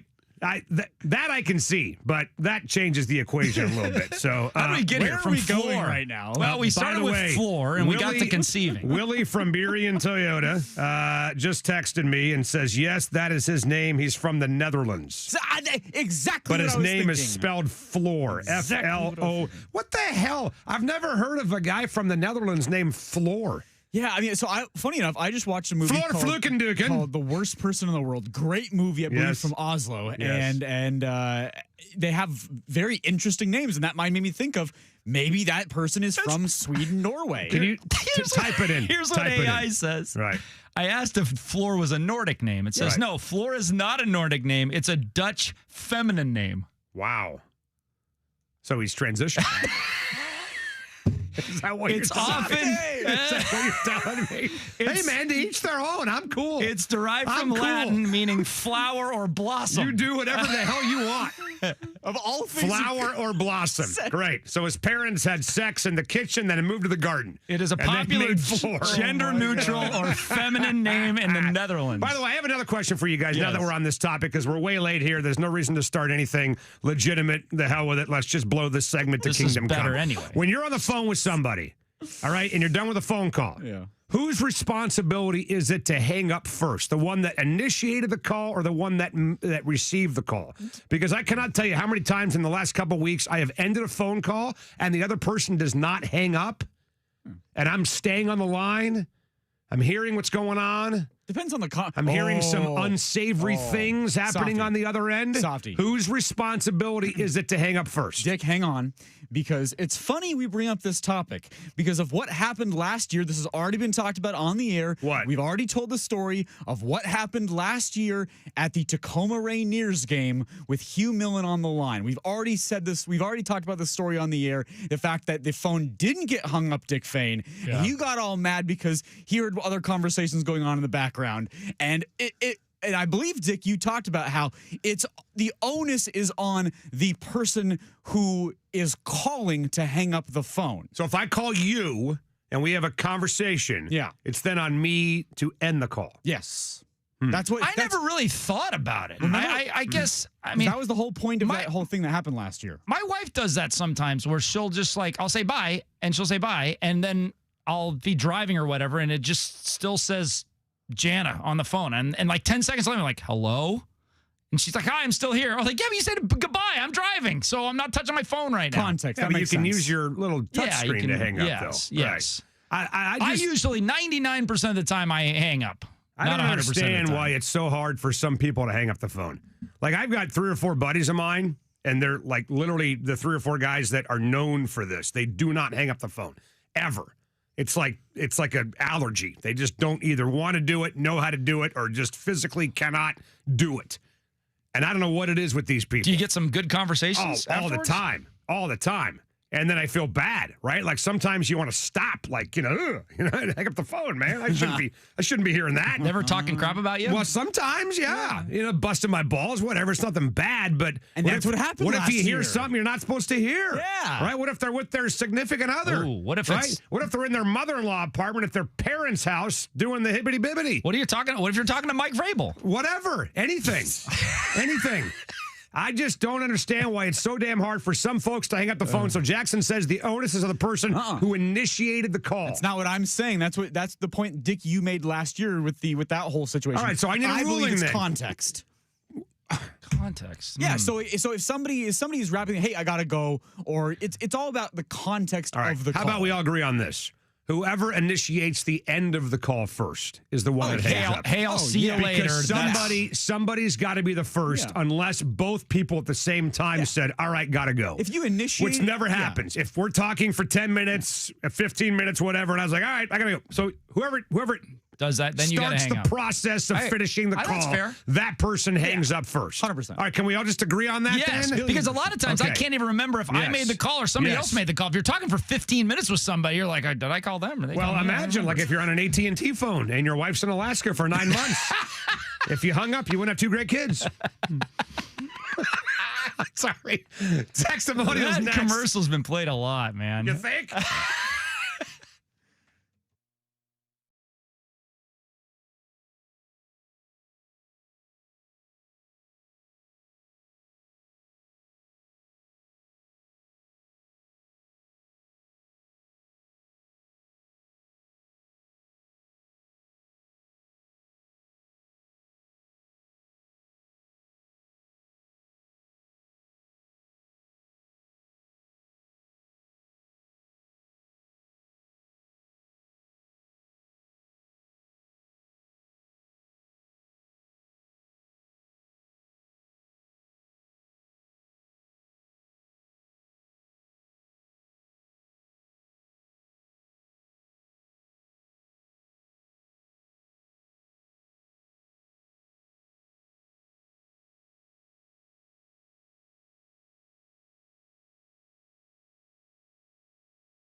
5 o'clock tonight.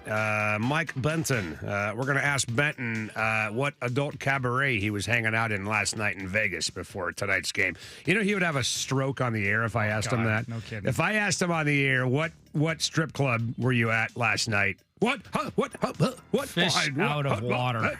That is kidding me. Benton on the Vegas Strip. Why don't we just do it, right? Like, come on. I mean, there's only 2 games left. What the hell? Let's have some fun. You want? It's all down here from here, kiddos. I was talking to him earlier today. I think he's going to try to incorporate a bunch of Elvis quotes into the game tonight. Oh, my God. I can't wait for that. You know what? And I say this with love. There may not be a bigger nerd in the NHL than Mike Benton. He's and I love awesome. him for it. We love him. I absolutely love him for it. He is perfect for that job. There is nobody in this business, in this city, agreed, that is more suited for their current role. Well, maybe Jackson doing soccer. And maybe Andrews having bad movie takes. But outside of that, Mike Benton doing hockey is the perfect pairing of a guy and a gig in Seattle. All right, 49451. Text them on those Tacoma Dodge text line. What do you got? It's the job of whoever is in the more convenient position to hang up a phone call. For example, my wife will call me when I'm in the car, so it's her job to hang up because I'm driving.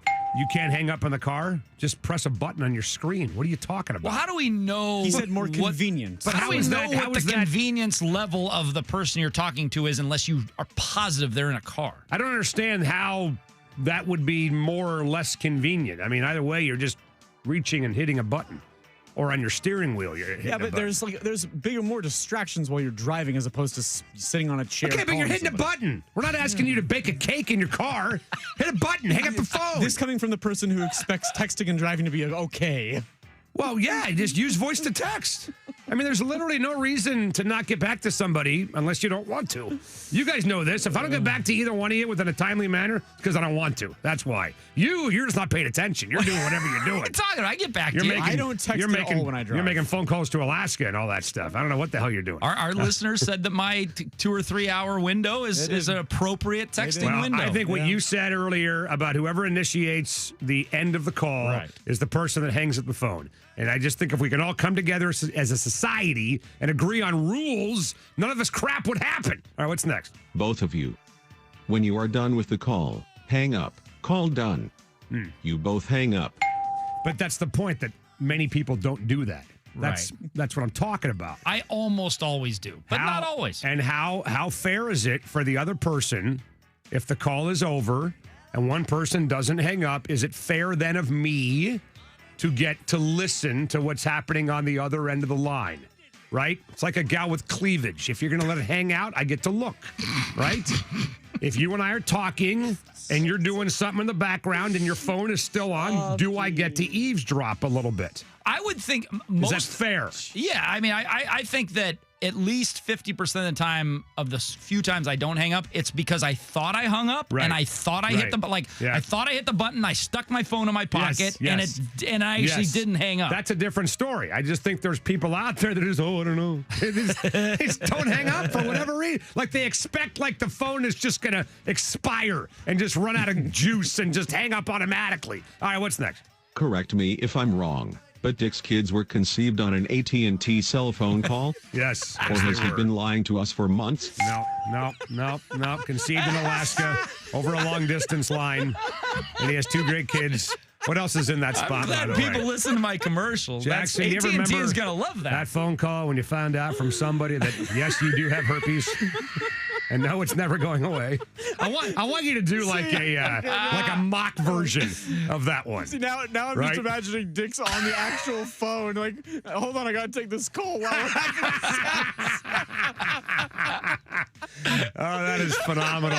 You should just change it up, man. If I knew my wife was going to be in prison for 9 months, good thing I had this phone, because if I didn't, we wouldn't have 2 loser kids at home in my crappy house and my terrible job with these idiots I hate working for. They've pretty much ruined my life. All right, what's next? And now for something completely different. All right. I am having a hard time believing that this is the first time a reporter slept with a coach for a scoop. 100% no. It is such a tough business, and scoops are hard to get. Yes, totally. Absolutely, 1,000%. We all know that Chuck Knox slept with Wayne Cody's daughter. Okay. I don't even know if Wade Cody had a daughter, by the way. And Chuck's no longer with us. So. But yes, I mean, if we're just kind of being like, let's just Occam's razor, right? Do we believe that there is a female or male? Dude, I've got stories. I know that there are ex-college coaches that on the recruiting road back in the day, I heard one guy that slept with a recruit's mom, by the way. All right? I've heard stories like that. Wow. I can't substantiate them, but I've heard rumors. I've heard stories about that all the time. I mean, Rick Neuheisel slept with Jerry Neuheisel's mom. We all know that. He admitted it, right? At a press conference, he admitted it.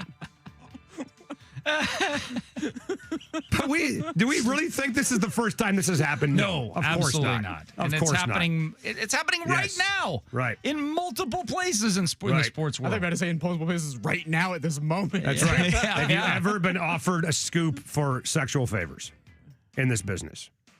No. You haven't? No. Jackson? No.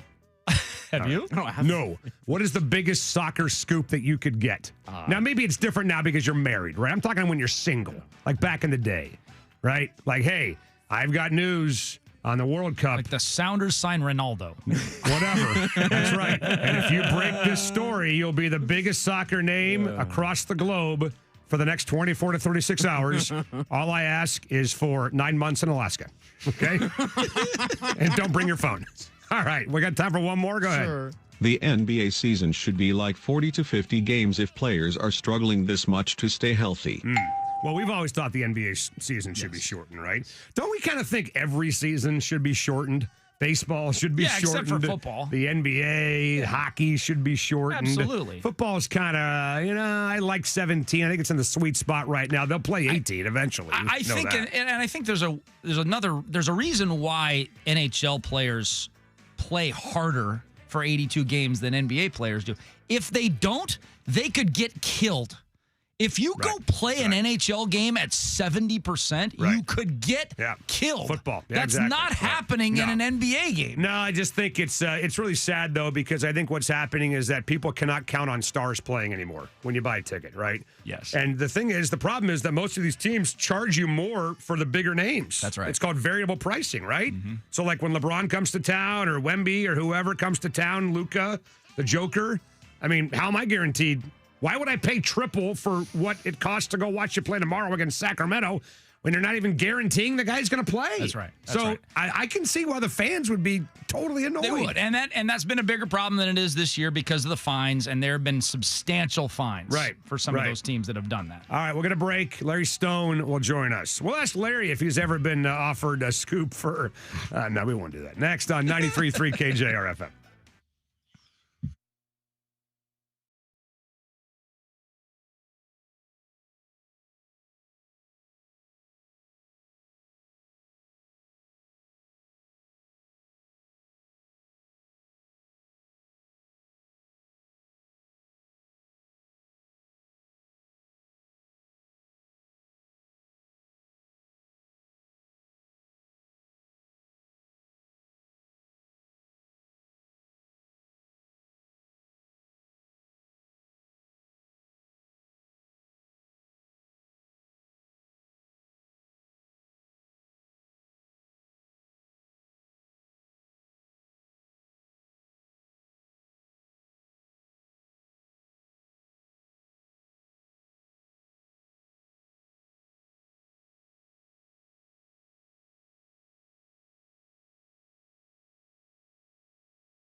This is Duke of Duke Seafood, letting you know that this hour of Softy and Dick on your home for the Huskies and Kraken is proudly brought to you by Duke Seafood.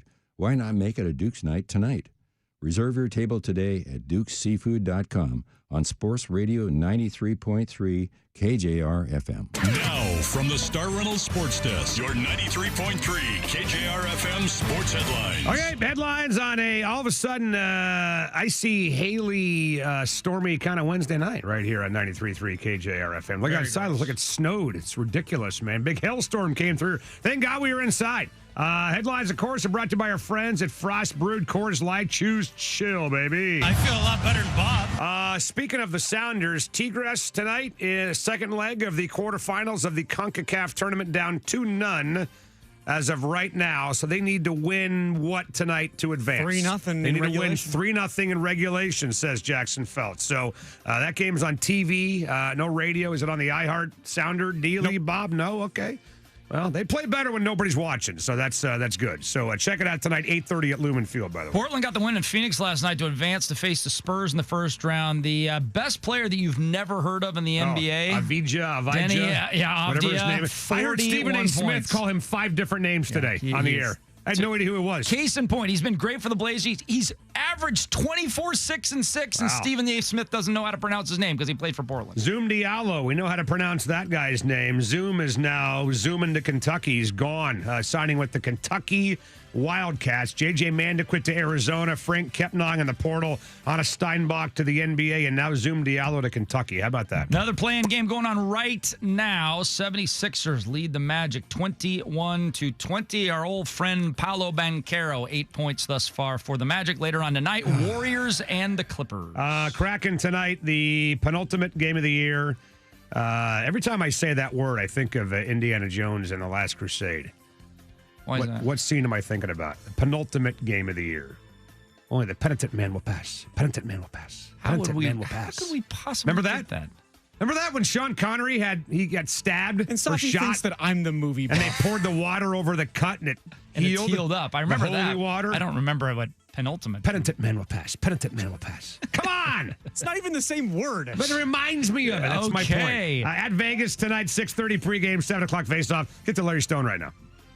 It's time for our weekly conversation with legendary sports writer Larry Stone. Brought to you by the Ram Restaurant and Brewery. Bigger, better, and fresher since 1971. With 8 Puget Sound locations from Marysville to Lacey and everywhere in between. There's a Ram near you. Now with Softy and Dick, here's Larry Stone. All right, here we go. Big thanks to our friends at the Ram. We're still waiting for that remote, by the way, at the Issaquah Ram to I'll make get on that things right now. easy I've on been on Larry vacation. Stone. You said that last week, for God's sakes. I was not here last Get on it, man. Come on. We're going to do a remote at the Issaquah Ram, and then after the show is over, we're going to all jump into Larry Stone's Volkswagen bus from the 1970s, from his days in Berkeley, which he still drives. And we're going to go back to his house and hang out on his deck and open a couple of beers at Larry Stone's We should, house. because it would take us an hour and a That's half right. to get home That's from right. Issaquah at 7 o'clock. Larry, would you mind hosting us at your home after the remote?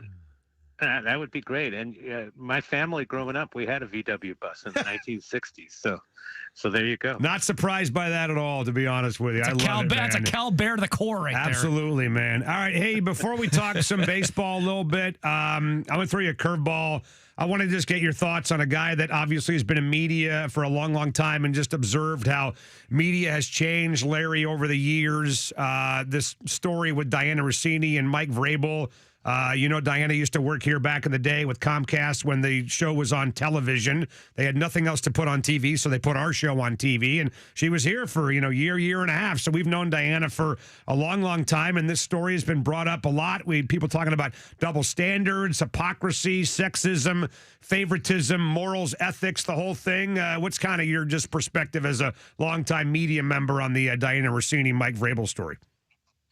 Well, first of all, I had no idea that she worked here until Yeah. about a week ago. Yeah. That she was in Seattle until somebody mentioned that she was doing Rainier's games. Yes, she was. Absolutely. But anyway, to answer your question, it does bring all those questions into mind, and I hope there's an examination of the newsbreakers that the Schefters and the Buster Olneys and Shams. Was that his name? Shams? Shams, yeah. Shams Charania, right, yeah. Yeah, because they the whole profession is transactional. I'll talk up your guy if you give me a scoop, that sort of thing. But this goes over a line that you can't cross, and it also raises questions why Vrabel is not punished and she loses her job, but journalistically, you can't have that cloud hanging over you, and I think it's different for a coach. But he should definitely have some consequences for his role in this whole thing. So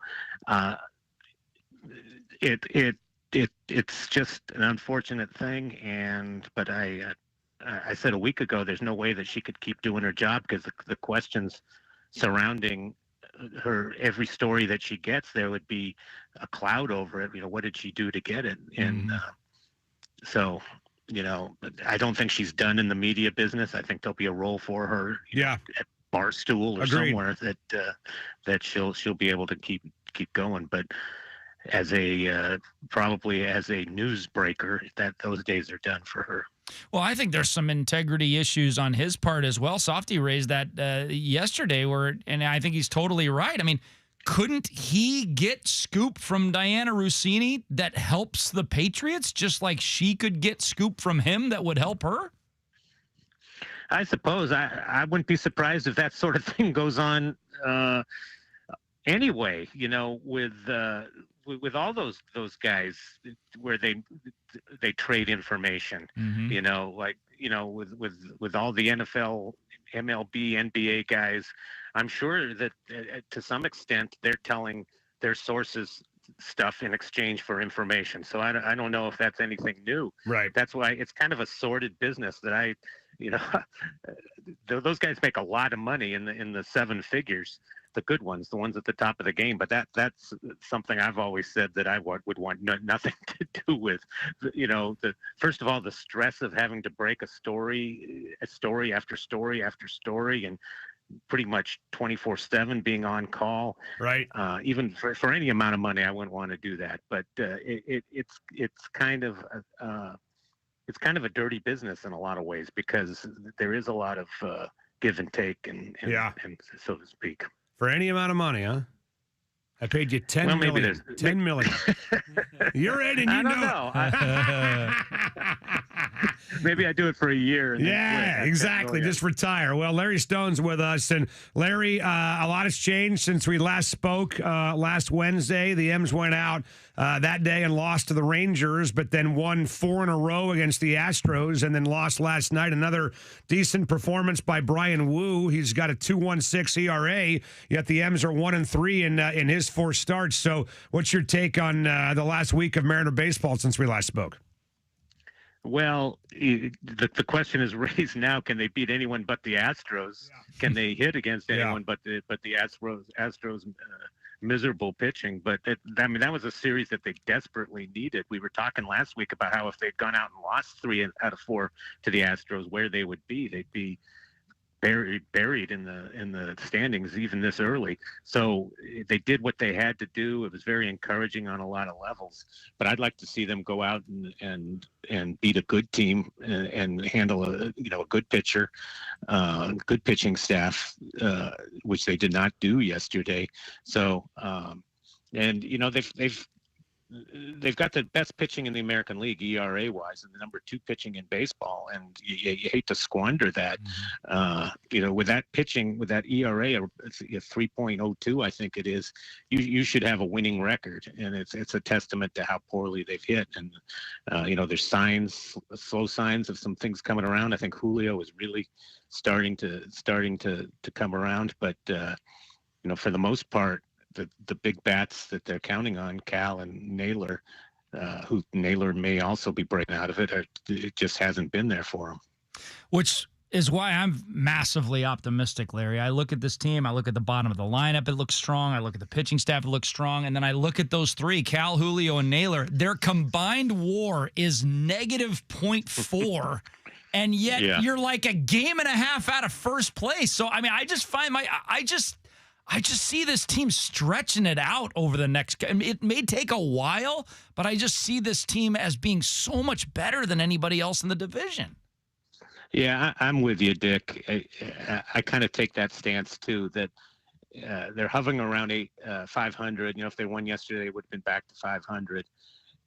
With nothing from their big three and an offense that's team average at barely over 200, and also a division that's just not that strong. I also think that they will take off and be in control of this division and win it, probably fairly handily. You know, it's hard to see that now, and I know fans are doing what fans do, but I think you just have to remember the length of the season. The talent wins out in the end. And when you have pitching like they have, and you have a chance to win every day, and there's not many teams that can say that, then you know, eventually that will tell the story. Well, I'll just be the contrarian then and say they're going to suck and flame out, even though I don't believe that at all. All right, because that's boring if all three of us agree here on the radio show. But you mentioned Julio there, you know, starting to kind of pick it up a little bit. You know, Naylor picked it up a little bit in the Astros series, and you know, Dick and I were talking earlier, and we've had this conversation before that you know, there's people out there like Dick. They'll say, "Hey, look, you just accept the fact that he's not going to hit early, and then by July he's going to be on fire." And I just don't think that's good enough. I just don't want to give him a pass every year in April and May just because, and just say, hey, as long as you're great in July and August, fine. I mean, it worked out a year ago because the division was terrible, but you never know from year to year. How much should we expect Julio to maybe in year 5 start stepping it up and maybe be a little more consistent from April to September, man? Well, I was looking at his day-by-days today, and he basically had a bad week. Right. You know, for the last 10 games, you might be surprised to know that he's hitting virtually close to 300 with an OPS near 800 over the last 10 games. So, you know, he did nothing. I think he was 0 for the first 7 games, but since then he's been fine, and he's got 3 huge. You know, the rap on him is that he doesn't come through in the clutch. He's had 3 huge clutch hits, two game-tying hits in the 9th inning, and then the home run the other day against Houston that tied the game, where they came back from 7-2. So I think he has a chance to have the kind of season that we thought he was going to have, and everyone wanted him to have, just excluding that first week. And if he could keep up what he's doing now, that by the end of April, you might be saying that he's off to a good start. So, but I agree with your general premise, Dave, that it's not unreasonable to expect a 6-month season from him and not a 3-month season. Yeah. And at the point he does that, he goes from being, you know, a star to a superstar. And I just kind of chalk up the early season for the whole team, not just Julio Rodriguez. It's just, for some reason, this franchise starts slow. I mean, in the 2 years they made the playoffs and one they almost made the World Series, they started that year 10-10 last year, basically right where they are this year. Larry, in 2022, they were 21-29 and made the playoffs. So, like, this team just does this. So, are you kind of in that mind where just kind of play the first couple months of the season? If they're 500, they're 500. No big deal. Well, I'd like for them to be above 500 at 2 months into the season. I'd say the first month of the season. Yeah. Okay. I mean, Matt Calkins wrote about their start. I think it was 2019, the year they opened up in Japan, and they opened up 13-2 and ended up losing 90 plus games that year. So, you know, sometimes even good starts aren't indicative of what you're going to end up. But you know, if they're hovering around 500, I think they will break out at some point this year, because the hitting's going to come around and the pitching is just too consistent. Yeah. So, you know, I think you got to be a little bit patient, but I don't think it's going to take 2 months. Well, Larry Stone's with us, and Larry, there's all this talk about Colt Emerson, and they did it again last week. They sent an email out with Mariners select INF ... and it was Patrick Wisdom, not Colt Emerson, right? So they're giving me a heart attack every time they send these emails out. But it's funny that we're all waiting to see what happens with him. And obviously pitching's different. But, we were talking to Bill Kruger on Monday's show about Cade Anderson making the jump from Double-A to the majors. And that really has kind of been Jerry's modus operandi. I mean, Brian Wu, I don't think, made one Triple-A start. Logan Gilbert had one. I'm not sure if Bryce Miller had any before he went to the majors. So he's got a habit of bringing guys straight from Double-A to the major leagues. And obviously there's got to be an opening. There's got to be a reason to bring them up. But do you think it's possible that we could see Cade Anderson this year and maybe make the jump right from Arkansas to Seattle? Absolutely. I wouldn't be surprised if that's their game plan. They're so high on him. They think he's so advanced. He could be their secret weapon in the same way that Trey Savage was last year. Very similar timetable for the Blue Jays last year. He was first-year player out of the draft, and he's a year ahead of Anderson, but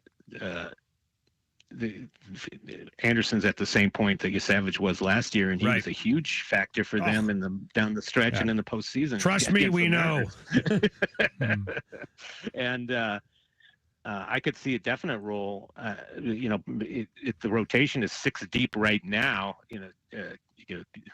If Castillo keeps struggling, you might have to make some hard decisions there, but it's way too early to have that conversation. But he could also just be a late inning guy, perhaps. And you wonder if Ryan Sloan could also factor in there, just as a power arm out of the bullpen in the down the stretch. But I would be not at all surprised if Cade Anderson is up with the team at some point in the second half of this year. Well, Larry, speaking of pitching, we kind of adopted Emerson Hancock as kind of our guy last year, and he has gotten out to a fantastic start. Is it just a couple of starts and he's just hot and he'll kind of revert back to the 4.5 ERA guy? Or do you think this sweeper might be something that, elevates him to a legitimate, 3 or 4 starter in a major league rotation? I think the latter, to be honest. I mean, this is a guy who was a top 10 pick. They had huge hopes for him. His development has been a little slower than they thought, but this new pitch, I mean, he was the talk of camp. I went to spring training for a few days this spring, and he was the talk of camp.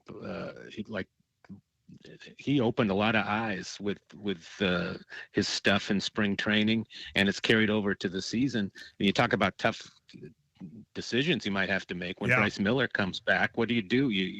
The way Hancock is pitching, if he keeps that up, it'd be hard to take him out of the rotation. Do you go to a 6-man? Do you put Miller in the bullpen? Do you take Castillo out? I mean, the old cliche, good problems to have, but these things do have a way of sorting themselves out, and it doesn't seem like Miller's that close anyway right now. But it's looked real to me. I think this new pitch is a game changer for him, and he seems to have upped his velocity. He's been striking guys out, and 3 good starts so far. Let's see what he does tonight. Well, that's one of the reasons why I just hate using ERA for guys, because I'm going back to the start of last year, and I believe in 1, 2, 3, 4, 5, 6, 7, 8, 9, 10, 11 of his starts a year ago, he went 5 or more and gave up 3 or less. And then in all 3 of his starts this year, he's gone 5 or more and allowed 3 or less. That's pretty freaking awesome for a number 6 guy who's not even supposed to be here and is only here because somebody else is banged up. So, I mean, he gave up 9. Larry, last year he threw 90 innings. 9 2/3 of them, he allowed 21 runs of his 49. Came in 3 starts. So every 4 out of 5 starts, this guy's giving you a hell of a game. But Larry Stone's with us. Larry, before you go, I do want to ask you one thing that's got nothing to do with the Mariners. You know the name Jarren Duran, plays for Boston, the Red Sox, obviously. You saw this story from Minnesota where he flipped off a fan. Have you guys heard about this, by the way? I just heard rumblings of it. Okay, so basically what happened is he is claiming that a fan in Minneapolis looked at him and told him to go kill himself. And so Duran gave him the bird. And people are saying Jaron shouldn't have done that. It's unprofessional. And I say bullcrap. I'm sick and tired of fans going to games, these jerk fans going to games, running their mouths, saying this horrible stuff, and just assuming they can absolutely get away with it and not having any ability to allow a human being like Jaron Duran to snap. What's your take on that? I'm with you, and it's a pretty benign reaction. Flipping someone off. 100%. Totally. Yes. It's not like he went after him and started slugging him or choking him or anything like that. I'm with you. If something is completely unacceptable and offensive and hurtful as that, right? I don't think it's. I think that's a perfectly normal response, and I have a hard time believing that anyone would actually have issue with Duran doing that. Yeah, so. Yeah, they're investigating it, so we'll see what happens. All right, Larry, great stuff. We will talk at some point, maybe next week, week after. We got our draft week, all that stuff. So we'll give you a week off, and hopefully by the time we talk again, Dick will have the Issaquah Ram remote already planned. I already got it. We got the thumbs up from Banger, our guy. Well, maybe we'll do it in 2 weeks. What the heck? So just make sure the house is clean. Make sure the backyard, all the patio furniture has been brought out, and we'll be good to go, right? All right, you got it. All right, Larry Stone with us, courtesy of the Ram. We'll get a break. Mike Benton going to join us about 6:15 before the Kraken in Vegas tonight. Hardball Cockamamie pregame show at 6 p.m., courtesy of Pemco on 93.3 KJR FM.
This is Duke of Duke's Seafood, and this hour is brought to you by Duke's Seafood. Why don't you make it a Duke's night tonight? Reserve your table today at dukeseafood.com. Now, back to Softy and Dick on Sports Radio 93.3 KJR FM. You know, they made all these changes in the studio in the last couple weeks or so, like to the software, the technological side, whatever, and they still haven't done the one thing that I asked for, by the way, which is adjust the volume in my headphones. I've got it jacked all the way up, but I still can't hear a damn thing. Do you have that problem, by the way? No. No? But I don't use them as high as I'm going to give you my headsets, by the way. Take these for a second. Okay. Just take yours off. This is the level I have. Throw those on. I know I don't need yours because I won't hear. Is that loud to you? Does that seem loud to you? No? Yes, Is that it loud? seems loud. Okay, well, it doesn't that's seem not painfully loud enough loud, for me. but it's loud. I think that, look, I'm already doing the deal for K2. If anybody's got a hearing clinic they want to endorse or advertise here on the radio station, I'm all ears, no pun intended, because I can't hear a damn freaking thing, for God's sakes. I can't remember the last time I had a hearing test. This was a really bad idea for us to exchange headphones because now the cables are all messed up here and they're all tangled up together. I have no idea how this happened. Oh, my gosh. Folks on YouTube are enjoying this. Please go to the YouTube channel and watch these two monkeys try to figure this is unreal. This is like what happens when you put headphones in a After we backpack. get our headphones tangled together, untangle them on the air. That was for you people out there on the YouTube. Who do you think is sitting at home, by the way, watching this thing? Huh? You know what? Can you see how many people are watching right now on the YouTube stream? Not only can I do you do have that number? I can also do something that we haven't done yet, and that's take comments from YouTube. Interact with people. All right, I want to know. Here's what I want to know. I'm going to look directly into the camera. Okay, it's this one, right? Not that one right there. Look again. That one right there. Yes, correct. Why do we have this camera then? Why? Hey, we don't need that. Get rid of that. Break it. We don't need it. It doesn't do anything. Terry It's- Ryan, that was I don't Softy give a who just damn. did It's just that. sitting there. It's useless, man. Whoa. Okay, so Yeah, lots of comments. what I want to know is what kind of person sits at home on a this is good. Wednesday This is- afternoon at this is 5:30 in their pajamas with a bag of Cheetos and a dozen donuts on the Okay. other hand, Yep. watching us on YouTube. What So- are you people doing that led you to this point? This is great because not only this isn't like the text line. I can Right. actually see people's handles, Okay. and I can see their names, Their handles? and Oh, I see thought you them- meant like their love handles. and I can see them talking to each other Okay. right now. Like they're actually having conversations with each other. Right. Hi, Nicholas Jones. Hi, Seahawks Daddy. Hi, Tony Lindley. All of their What are they names doing? are- Well, that's are good public because on then they YouTube. won't be quite as mean. Yeah. Because their Yeah. names Yeah. are actually Yeah. out there. Don't you like- people have jobs, for God's sake? They're done with their jobs. It's 5:32. Stop looking at us, you creeps. Seahawks Daddy does say, Softy, you seem like a really mean guy. I am. I'm an ass. I'm a total ass. Jackson will confirm that. I am the world's biggest prick. No question about it. Who else is on there? Oh, wow. Chris with a whole bunch of letters and names. Yeah. Let's see. Ona Mario, Aaron Farrell, Julian. Hi, Julian. Seahawks Talk. Hello, Seahawks Talk. Big Purple Logistics, Michael Kelly. Okay, but what are they saying? Like, we don't need their names. What are they saying? Some things I can't read. What are they offering us? What do you have to offer us? We are taking you into our world. Yeah, what are that's you great. giving us? Oh, All right? wow. Jared, that's mean. Michael says, I'm working late and it keeps me entertained. Thank Wow. you. Wow. Nicholas Santana says, I'm off work watching a movie and you guys at the same time. Seahawks Daddy says, now this is what I'm talking about. All right. Well, I enjoy it. I don't know, man. I mean, you do this stuff. You watch radio shows. You watch all the talking heads. So I guess there's an appetite for it. You know, whatever. There really is. I guess, You watch Chuck and Buck when you go home in the I morning? kind of forget that, like, that you're on YouTube? I kind of forget when I'm watching the FSN that they're actually doing a radio show. Right. Because it's Right. presented like a TV show. Right. We don't have millions of See- producers presenting this like a TV show. But this is what I don't get about you. Don't you want to, like, get away from it when you're not doing it, right? Yeah, but I do that when I get home. Like, when I get home... And then you wake up and you spend the whole day doing the thing you'll be doing in the afternoon. Don't you want to just get away and watch a movie or something? I feel Call like... your wife in Alaska? This guy's watching a movie and watching us. So. I feel like I can catch up on what happened the night before if I didn't happen to follow the sports world the night before. Right. And help me prep for the show. And I do it on the treadmill. So I'm killing two birds with one stone. I get my exercise in and I get my show prep in. All right. Well, there you go. That's what we're doing. So we're on YouTube. Check it out. The stream is up. We're not going to be on remote, on the YouTube tomorrow because we're on remote. So for now, when we're on remote, we're not streaming. Is that correct? I can also say I don't believe nobody's on the stream tomorrow on YouTube because we're getting some special upgrades. Oh. Upgrades already? It just started 2 weeks ago. Well, yeah, you know why? Because these cameras that we're using now for YouTube were installed 5 years ago when we were supposed to launch YouTube. So they're already outdated. I mean, these things are like Best Buy wouldn't even sell you these things. Honestly, I think these are like, they're like the shoulder cams we used to take to Disneyland in 1994. Yes. These are like GoPros in here, dude. We're not even supposed to be using these things. So anyway, we'll talk to Mike Benton coming up at 6:15 tonight. The mock draft totally done. Complete, sold out. Everybody signed up, but you can be a backup. Get to the website, Softy and Dick show page, or just sign up, come by Dino's next week in Renton starting at 3 because you never know. Somebody may bail out and you may have a shot. So, back to the conversation with Larry Stone about the Mariners. Julio Rodriguez races averaged 69 points, in the Astros series last week, which is why I hate talking about numbers this early in the year because you have one good game or one good series and all of a sudden your average, your OPS, everything can look totally different. But Julio needed that series, I think. The Mariners needed that series, I think. I wonder how many people are waiting around to see the Mariners struggle against the Padres, and that will wash away any good vibes that they picked up against the Astros. Well, I think if they get swept, it will. Absolutely. It seems to me, you guys were here. I was not, but I followed the comments on social media. It seems like Mariner Nation was less panicked this year than they've been in other Aprils when we've started slow. I mean, I just, look, you know me. I just don't even care until June. Like, whatever, right? Just tell me how things are going, blah, blah, blah. Tell me where the standings are. And it's the one thing about baseball I hate is that you got to respond to every game. I told you guys, I think you were here on the air, that the poor bastards I feel terrible for, the ones that are doing post-game shows after baseball games every single day. We used to do that, It's remember? awful. It's absolutely terrible.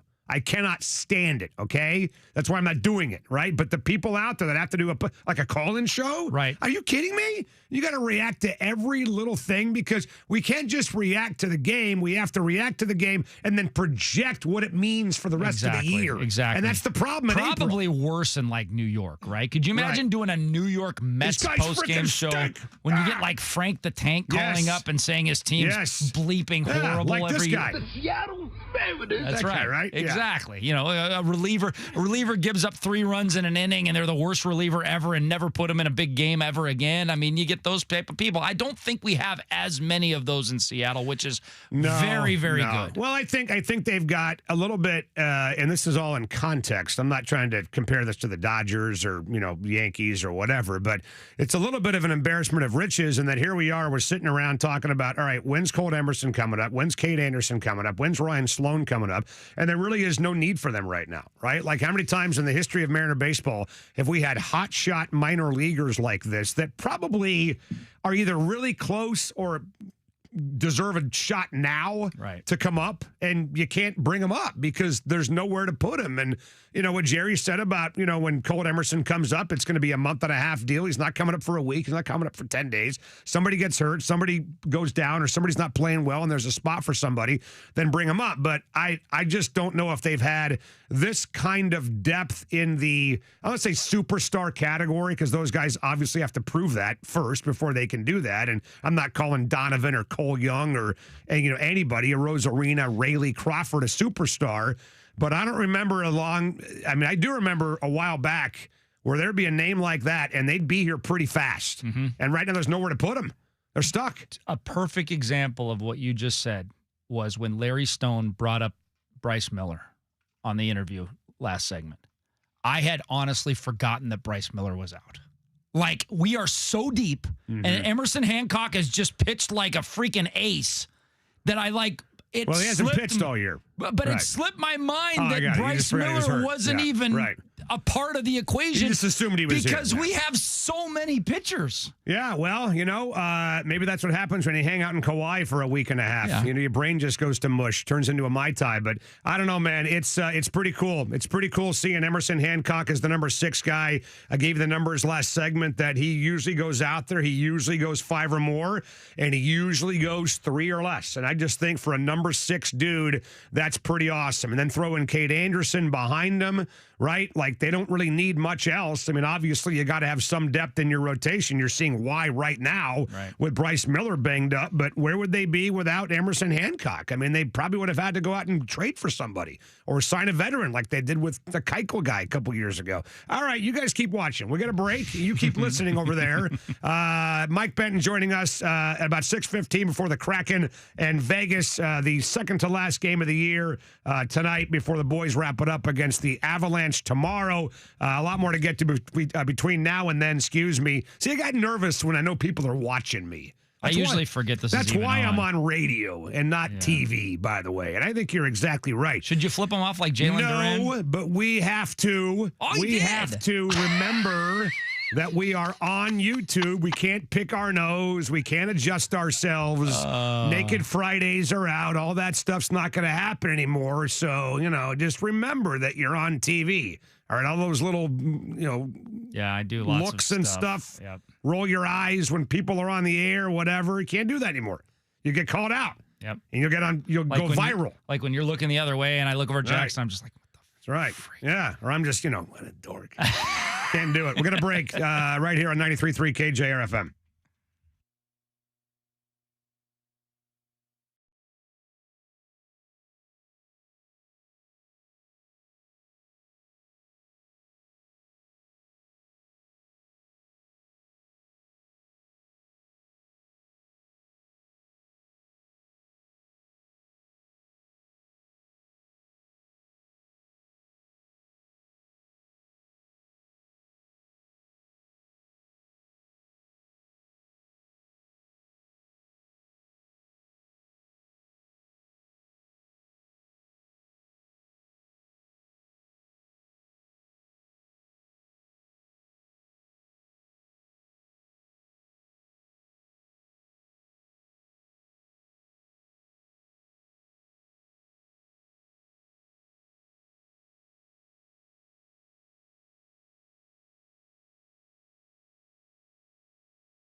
It's still here. Yes. Okay. Who else?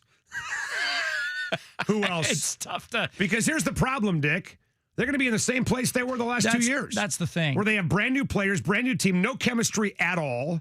If you had a... Zero. I mean, if Steinbach would have stayed and you could have just built around him and say, okay, he's our number one guy. I can find a number 2. I can find a number 3, a number 4. But now you got to find a 1, a 4, a 5. Maybe you have a 2 and 3 if Yates and Claude stay. But how are you going to get to the point? Even if you spend, what'd you say it was, $12 million? That's what I was told, that they spent $12 million bucks. Which is enough, but you got to hit on that money that you spent. I mean, Kentucky missed on a $20 million roster this year, and Washington missed on a $12 million roster. Yes, a lot of it was injuries, but let's just say that they were not injured all year long. Okay? Let's just say they had perfect health all year long. What do they end up doing? Yeah, maybe they make the playoffs or the tournament. Right. But are they a top 4 or 5 team in the Big Ten? Yeah. I severely doubt that. No, but if you're a top half team, you're in the conversation for the tournament, probably in the tournament, I think by the they're way. in the tournament. If you're a top half team. The Steinbach thing is interesting. There's a website, I think it's a German website, basketnews.com. Pronounced basketnewsen.com. Somebody was reporting there that Hannes Steinbach turned down an offer of $10 million from somebody else to stay in college. But he chose to go to the NBA. I don't know how much money he's going to make in the NBA his first couple years, but that's a lot of money for 1 year in school. Believe that. Right? That somebody was offering $10 million? Yes. I cannot. I can't believe either they were offering $10 million or he would have actually turned. Why would you turn down $10 million for 1 year and you go to the... How old is he? 19? Yeah, 19, 20 years old, maybe by that time. Take your $10 million and go to the NBA as a 20-year-old. Well, so this is the 2000, what year is this? 26? So the 2025, 26 NBA rookie scale. Where do you think he's going to get drafted? Just give me a number for Hannes Steinbach. 20th. Okay, the 20th pick in the draft is guaranteed. Last year was guaranteed about $9.8 million total over 3 years. So why would you take... And there's a story that says this guy was offered $10 million over 1 year.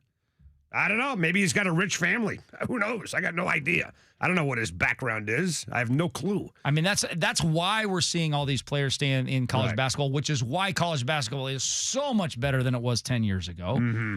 Because guys like Hannes Steinbach stay. Now, I can imagine Hannes getting 4 or 5 and say, hey, okay, I'm done with college basketball. I had my year. I want to go to the NBA, and maybe I miss out on $1 million. But missing out on potentially $7 million for 1 year of basketball, getting $3 million versus $10 million, that would be shocking. Well, here's the thing. You said it makes college basketball better. It's not good for us. It sucks for us. I mean, why are we not taking advantage of this? Like, I'm looking at a college basketball team that's made the tournament 1 time since 2011. That's 15 years. They've made the tournament 1 time. The last time they went 15 years, Dick, and only made the tournament 1 time was back in the 80s when they had Marv Harshman as their coach. They haven't gone that long with only 1 tournament berth since they went to the tournament 1 time between 54 and 83, which is 30 damn years. So that's, I mean, we're not there yet, obviously, but 1 time in 15 seasons, and you're sitting here, I'm not saying you're wrong, you're sitting here telling me that college basketball is so much better. Well, not for us, it's not. Well, our teams are more talented. The problem is everybody else's team is more talented too. So we end up staying in the same spot that we were. The rising tide has lifted all boats. I would say, and wouldn't you agree that the Husky basketball team this last year was much more talented than the Husky basketball team 5 years ago? Yeah, but they're not winning. I mean, and because everybody else is better. And that's why I say college basketball is better, just because the quality of the product is across the board then better. If we're not winning because everybody else is better, then we're not good enough then. That's correct. We're not good enough. That's so correct. we're more talented, but we need to be even more talented. They're more talented than they were a couple years ago when they had a bunch of turds, but we need to be even better than that. Or get lucky and stay healthy for the entire year. I think what you said at the beginning of the season turned out to be prophetic. And that was, you were worried that they got all these guys from small schools that were 20-point-a-game scorers. Mm-hmm. And there wasn't enough basketballs to go around all the 20-point-a-game scorers. Plus, why were these players recruited originally to go to small D1 schools? Right. Because maybe they weren't that good. Right. And so maybe what you need to do is you need to get the second, third, fourth options from big-time programs and say, come on over here. We're still a big-time program. We'll make you the number one option because you're already a top 50 recruit out of high school to go to a big-time program. Yeah, I just don't know what people expect these kids to do or what they want them to be. Because there's a big part of me, guys, like with the Zoom thing. I'm seeing Zoom go on Twitter and going to Kentucky, and fans like, hey, good luck, whatever. I said, no, I mean, he quit. Like, I'm not going to celebrate that. I'm sorry. Maybe I'm just a grumpy bastard now. I don't blame him, but I'm not going to say, hey, thanks a lot. Turning his back, a hometown guy, turning his back on UW. And if the only reason why you're doing this is for the money, then fine, whatever. But then there's no loyalty either way. Like, I'm not wishing Zoom Diallo luck at Kentucky. I'm not wishing J.J. Mandaquit luck in Arizona. I mean, unless the Huskies are the last team you play for, like Steinbach's here for 1 year and then goes to the NBA, then I'm not. You're not going to get that legendary status. You're not going to get that loyalty from me. I'm sorry. Zoom Diallo is Mish Powell. Now, at least Mish Powell gave us a memory. Yeah. What Zoom Diallo give us? Nothing. Well, he played hard. But I'm telling you, give me one. It wasn't his fault that they stunk. Correct. Right? But give me one thing that we're going to remember about Zoom Diallo's career at Washington. Dick, I can't give you one thing about this last year that I remember from anybody. Not one guy. You know what I remember, honestly? What's that? You know what stands out? And this is going to sound terrible, but this is what stands out to me, unfortunately, is Wesley Yates going like 9 for 1,000 from three. From three, yeah. That's what I remember about this year. I remember, you know what I remember? It actually is Zoom Diallo related. The Huskies trailing by like 17 to UCLA, and they came back in the last 5 minutes, and Zoom Diallo had a 3 to win it, and he missed. That's what I remember. I remember getting destroyed by Michigan, destroyed by Wisconsin, teams like that. I remember that. And that's the thing that's really kind of bad is that if the Huskies ever really got good again, I think a lot of people would be making a lot of road trips. Like Danny Sprinkle in year one was even talking about wanting more fans to go on the road. I'd love to do that. I'd love to convince the bosses here to fly us out to Bloomington to watch the Dogs play at Indiana or Michigan State because I've never been there. Right? Been there for football, but never for basketball. All right, we're going to break. The Cockamamie Hardball Show brought to you by Pemco next.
game of the year. How about a little... You make the call. Hey, all right.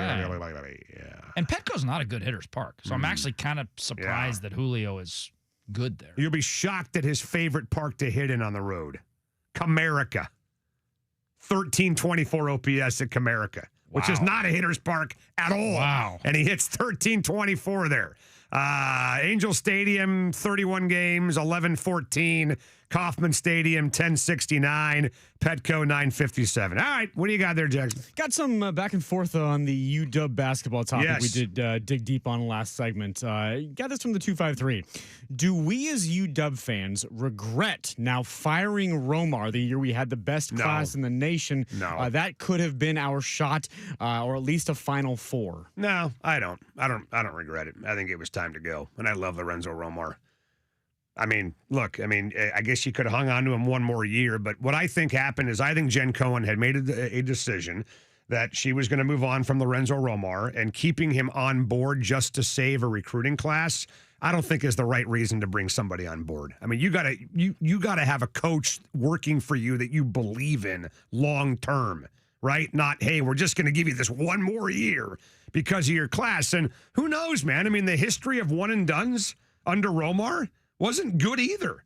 Like, who knows what that basketball team would have done. Now, I will tell you this. It's funny you bring that up because I was on with a radio station last week, and I mentioned this. There was a rumor for a while that if Michael Porter Jr. had actually gone to UW, that Trae Young was going to join him because they're boys. Oh, wow. If that had happened, maybe you could have potentially sucked it up for a year, but I don't think they made the wrong call. Well, no. you They know, made the wrong call replacing him for sure so far. I was the last man on Romar Island. I never wanted him fired in the first place. I think he would have succeeded short term because remember, Hop came in with all of Romar's guys, right, and went 21-13 and 27-9.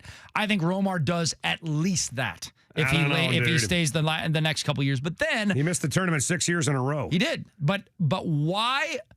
Why did Mike Hopkins win in those first 2 years? Because was it because of Thibault and guys that played for Romar? So don't you think Romar could have won just as well as Hopkins those last 2 years? No, I don't think that. Really? I think that it's possible that those guys needed a different voice and somebody else delivering the same message but in a different way.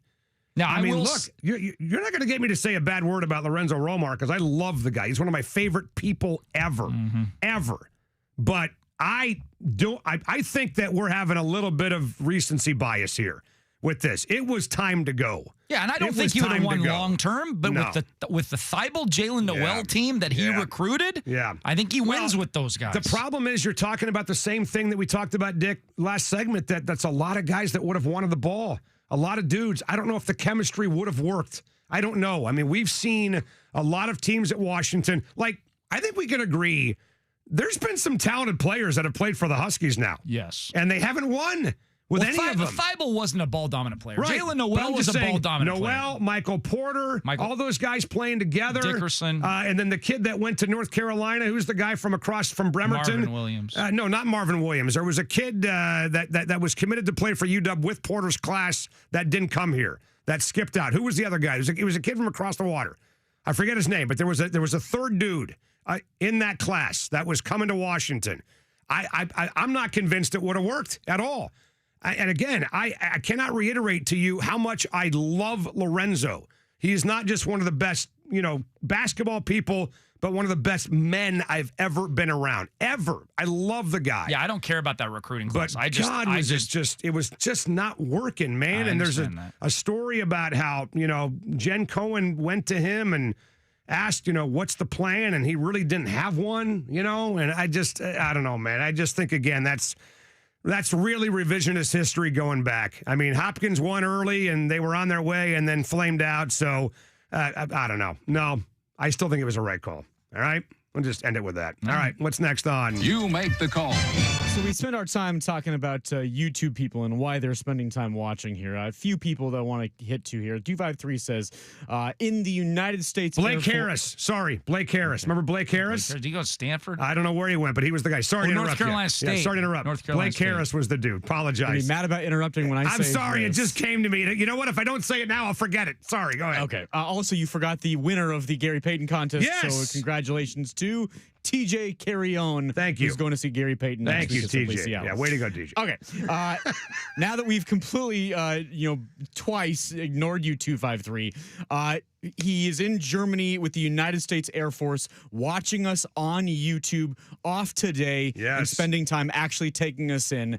Thank you for your service and thank you for watching. And it's like 1 in the morning, right? Yeah, here's the thing that's kind of weird about it, and I totally appreciate that, respect that. You know how I feel about the military, right? Awesome. Kudos. Thank you. What's the guy's name again, by the way? I don't see a name here. Okay, well, whoever you are, you're the man.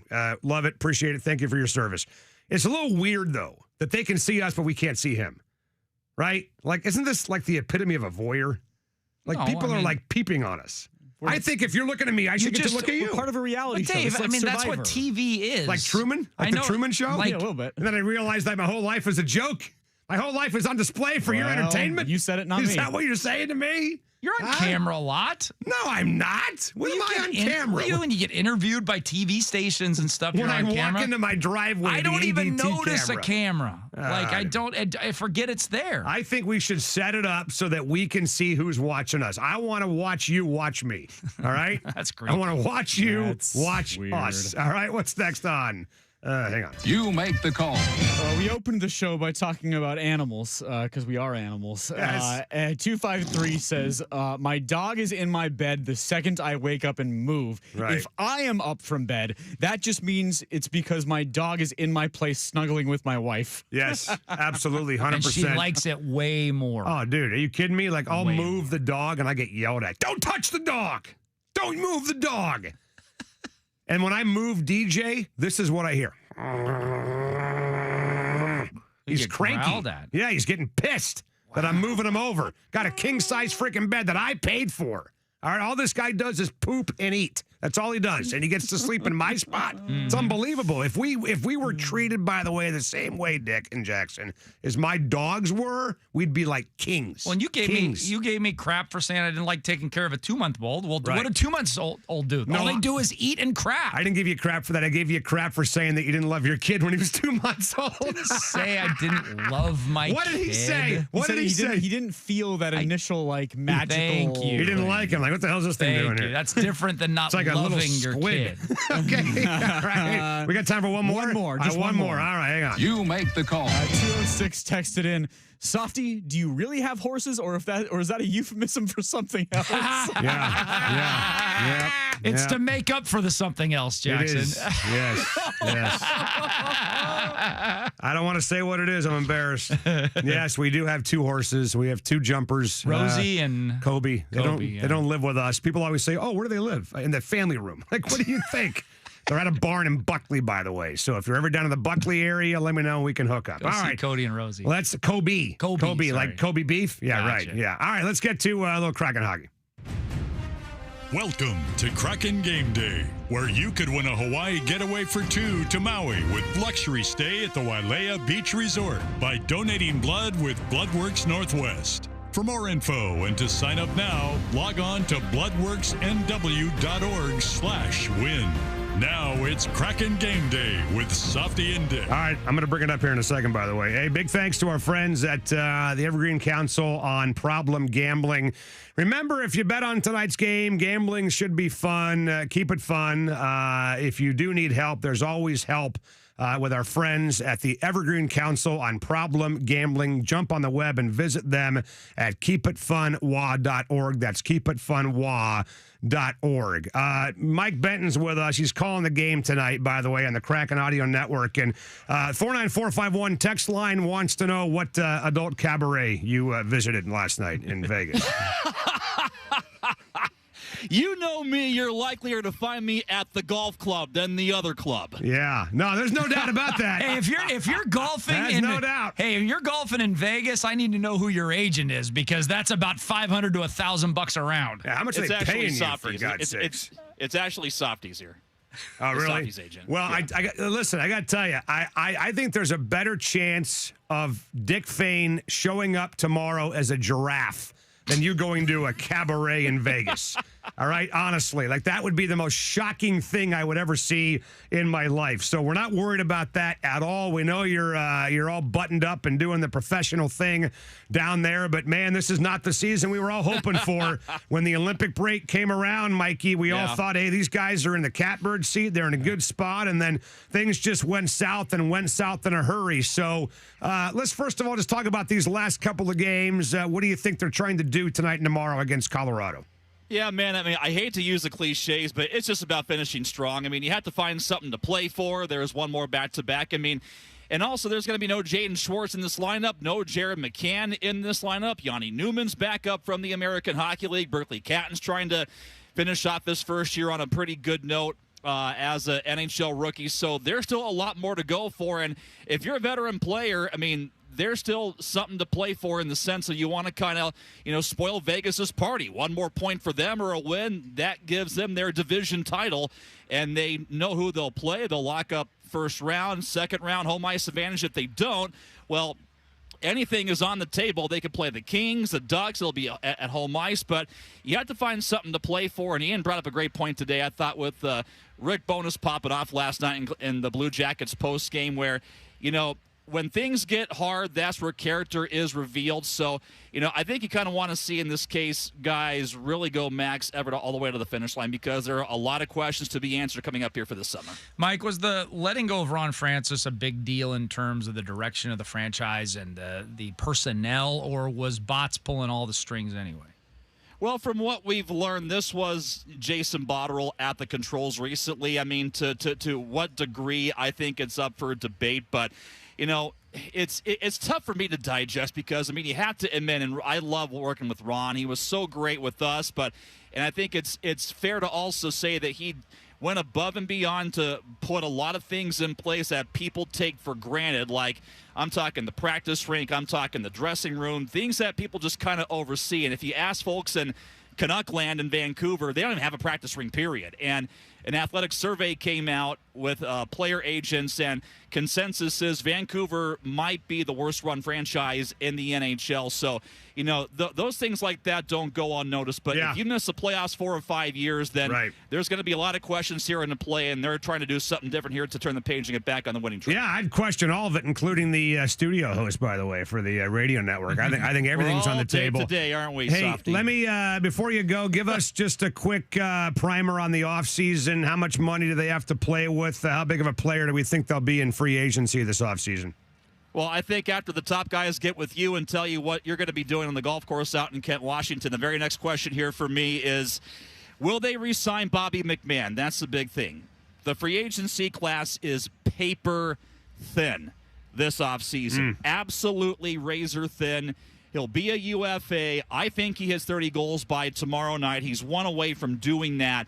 And the Kraken have to get in line behind a lot of teams who want to upgrade up front, and he's proven at his age that he deserves, top six money, and the Kraken are kind of in the position now where they maybe have to, I think, overpay.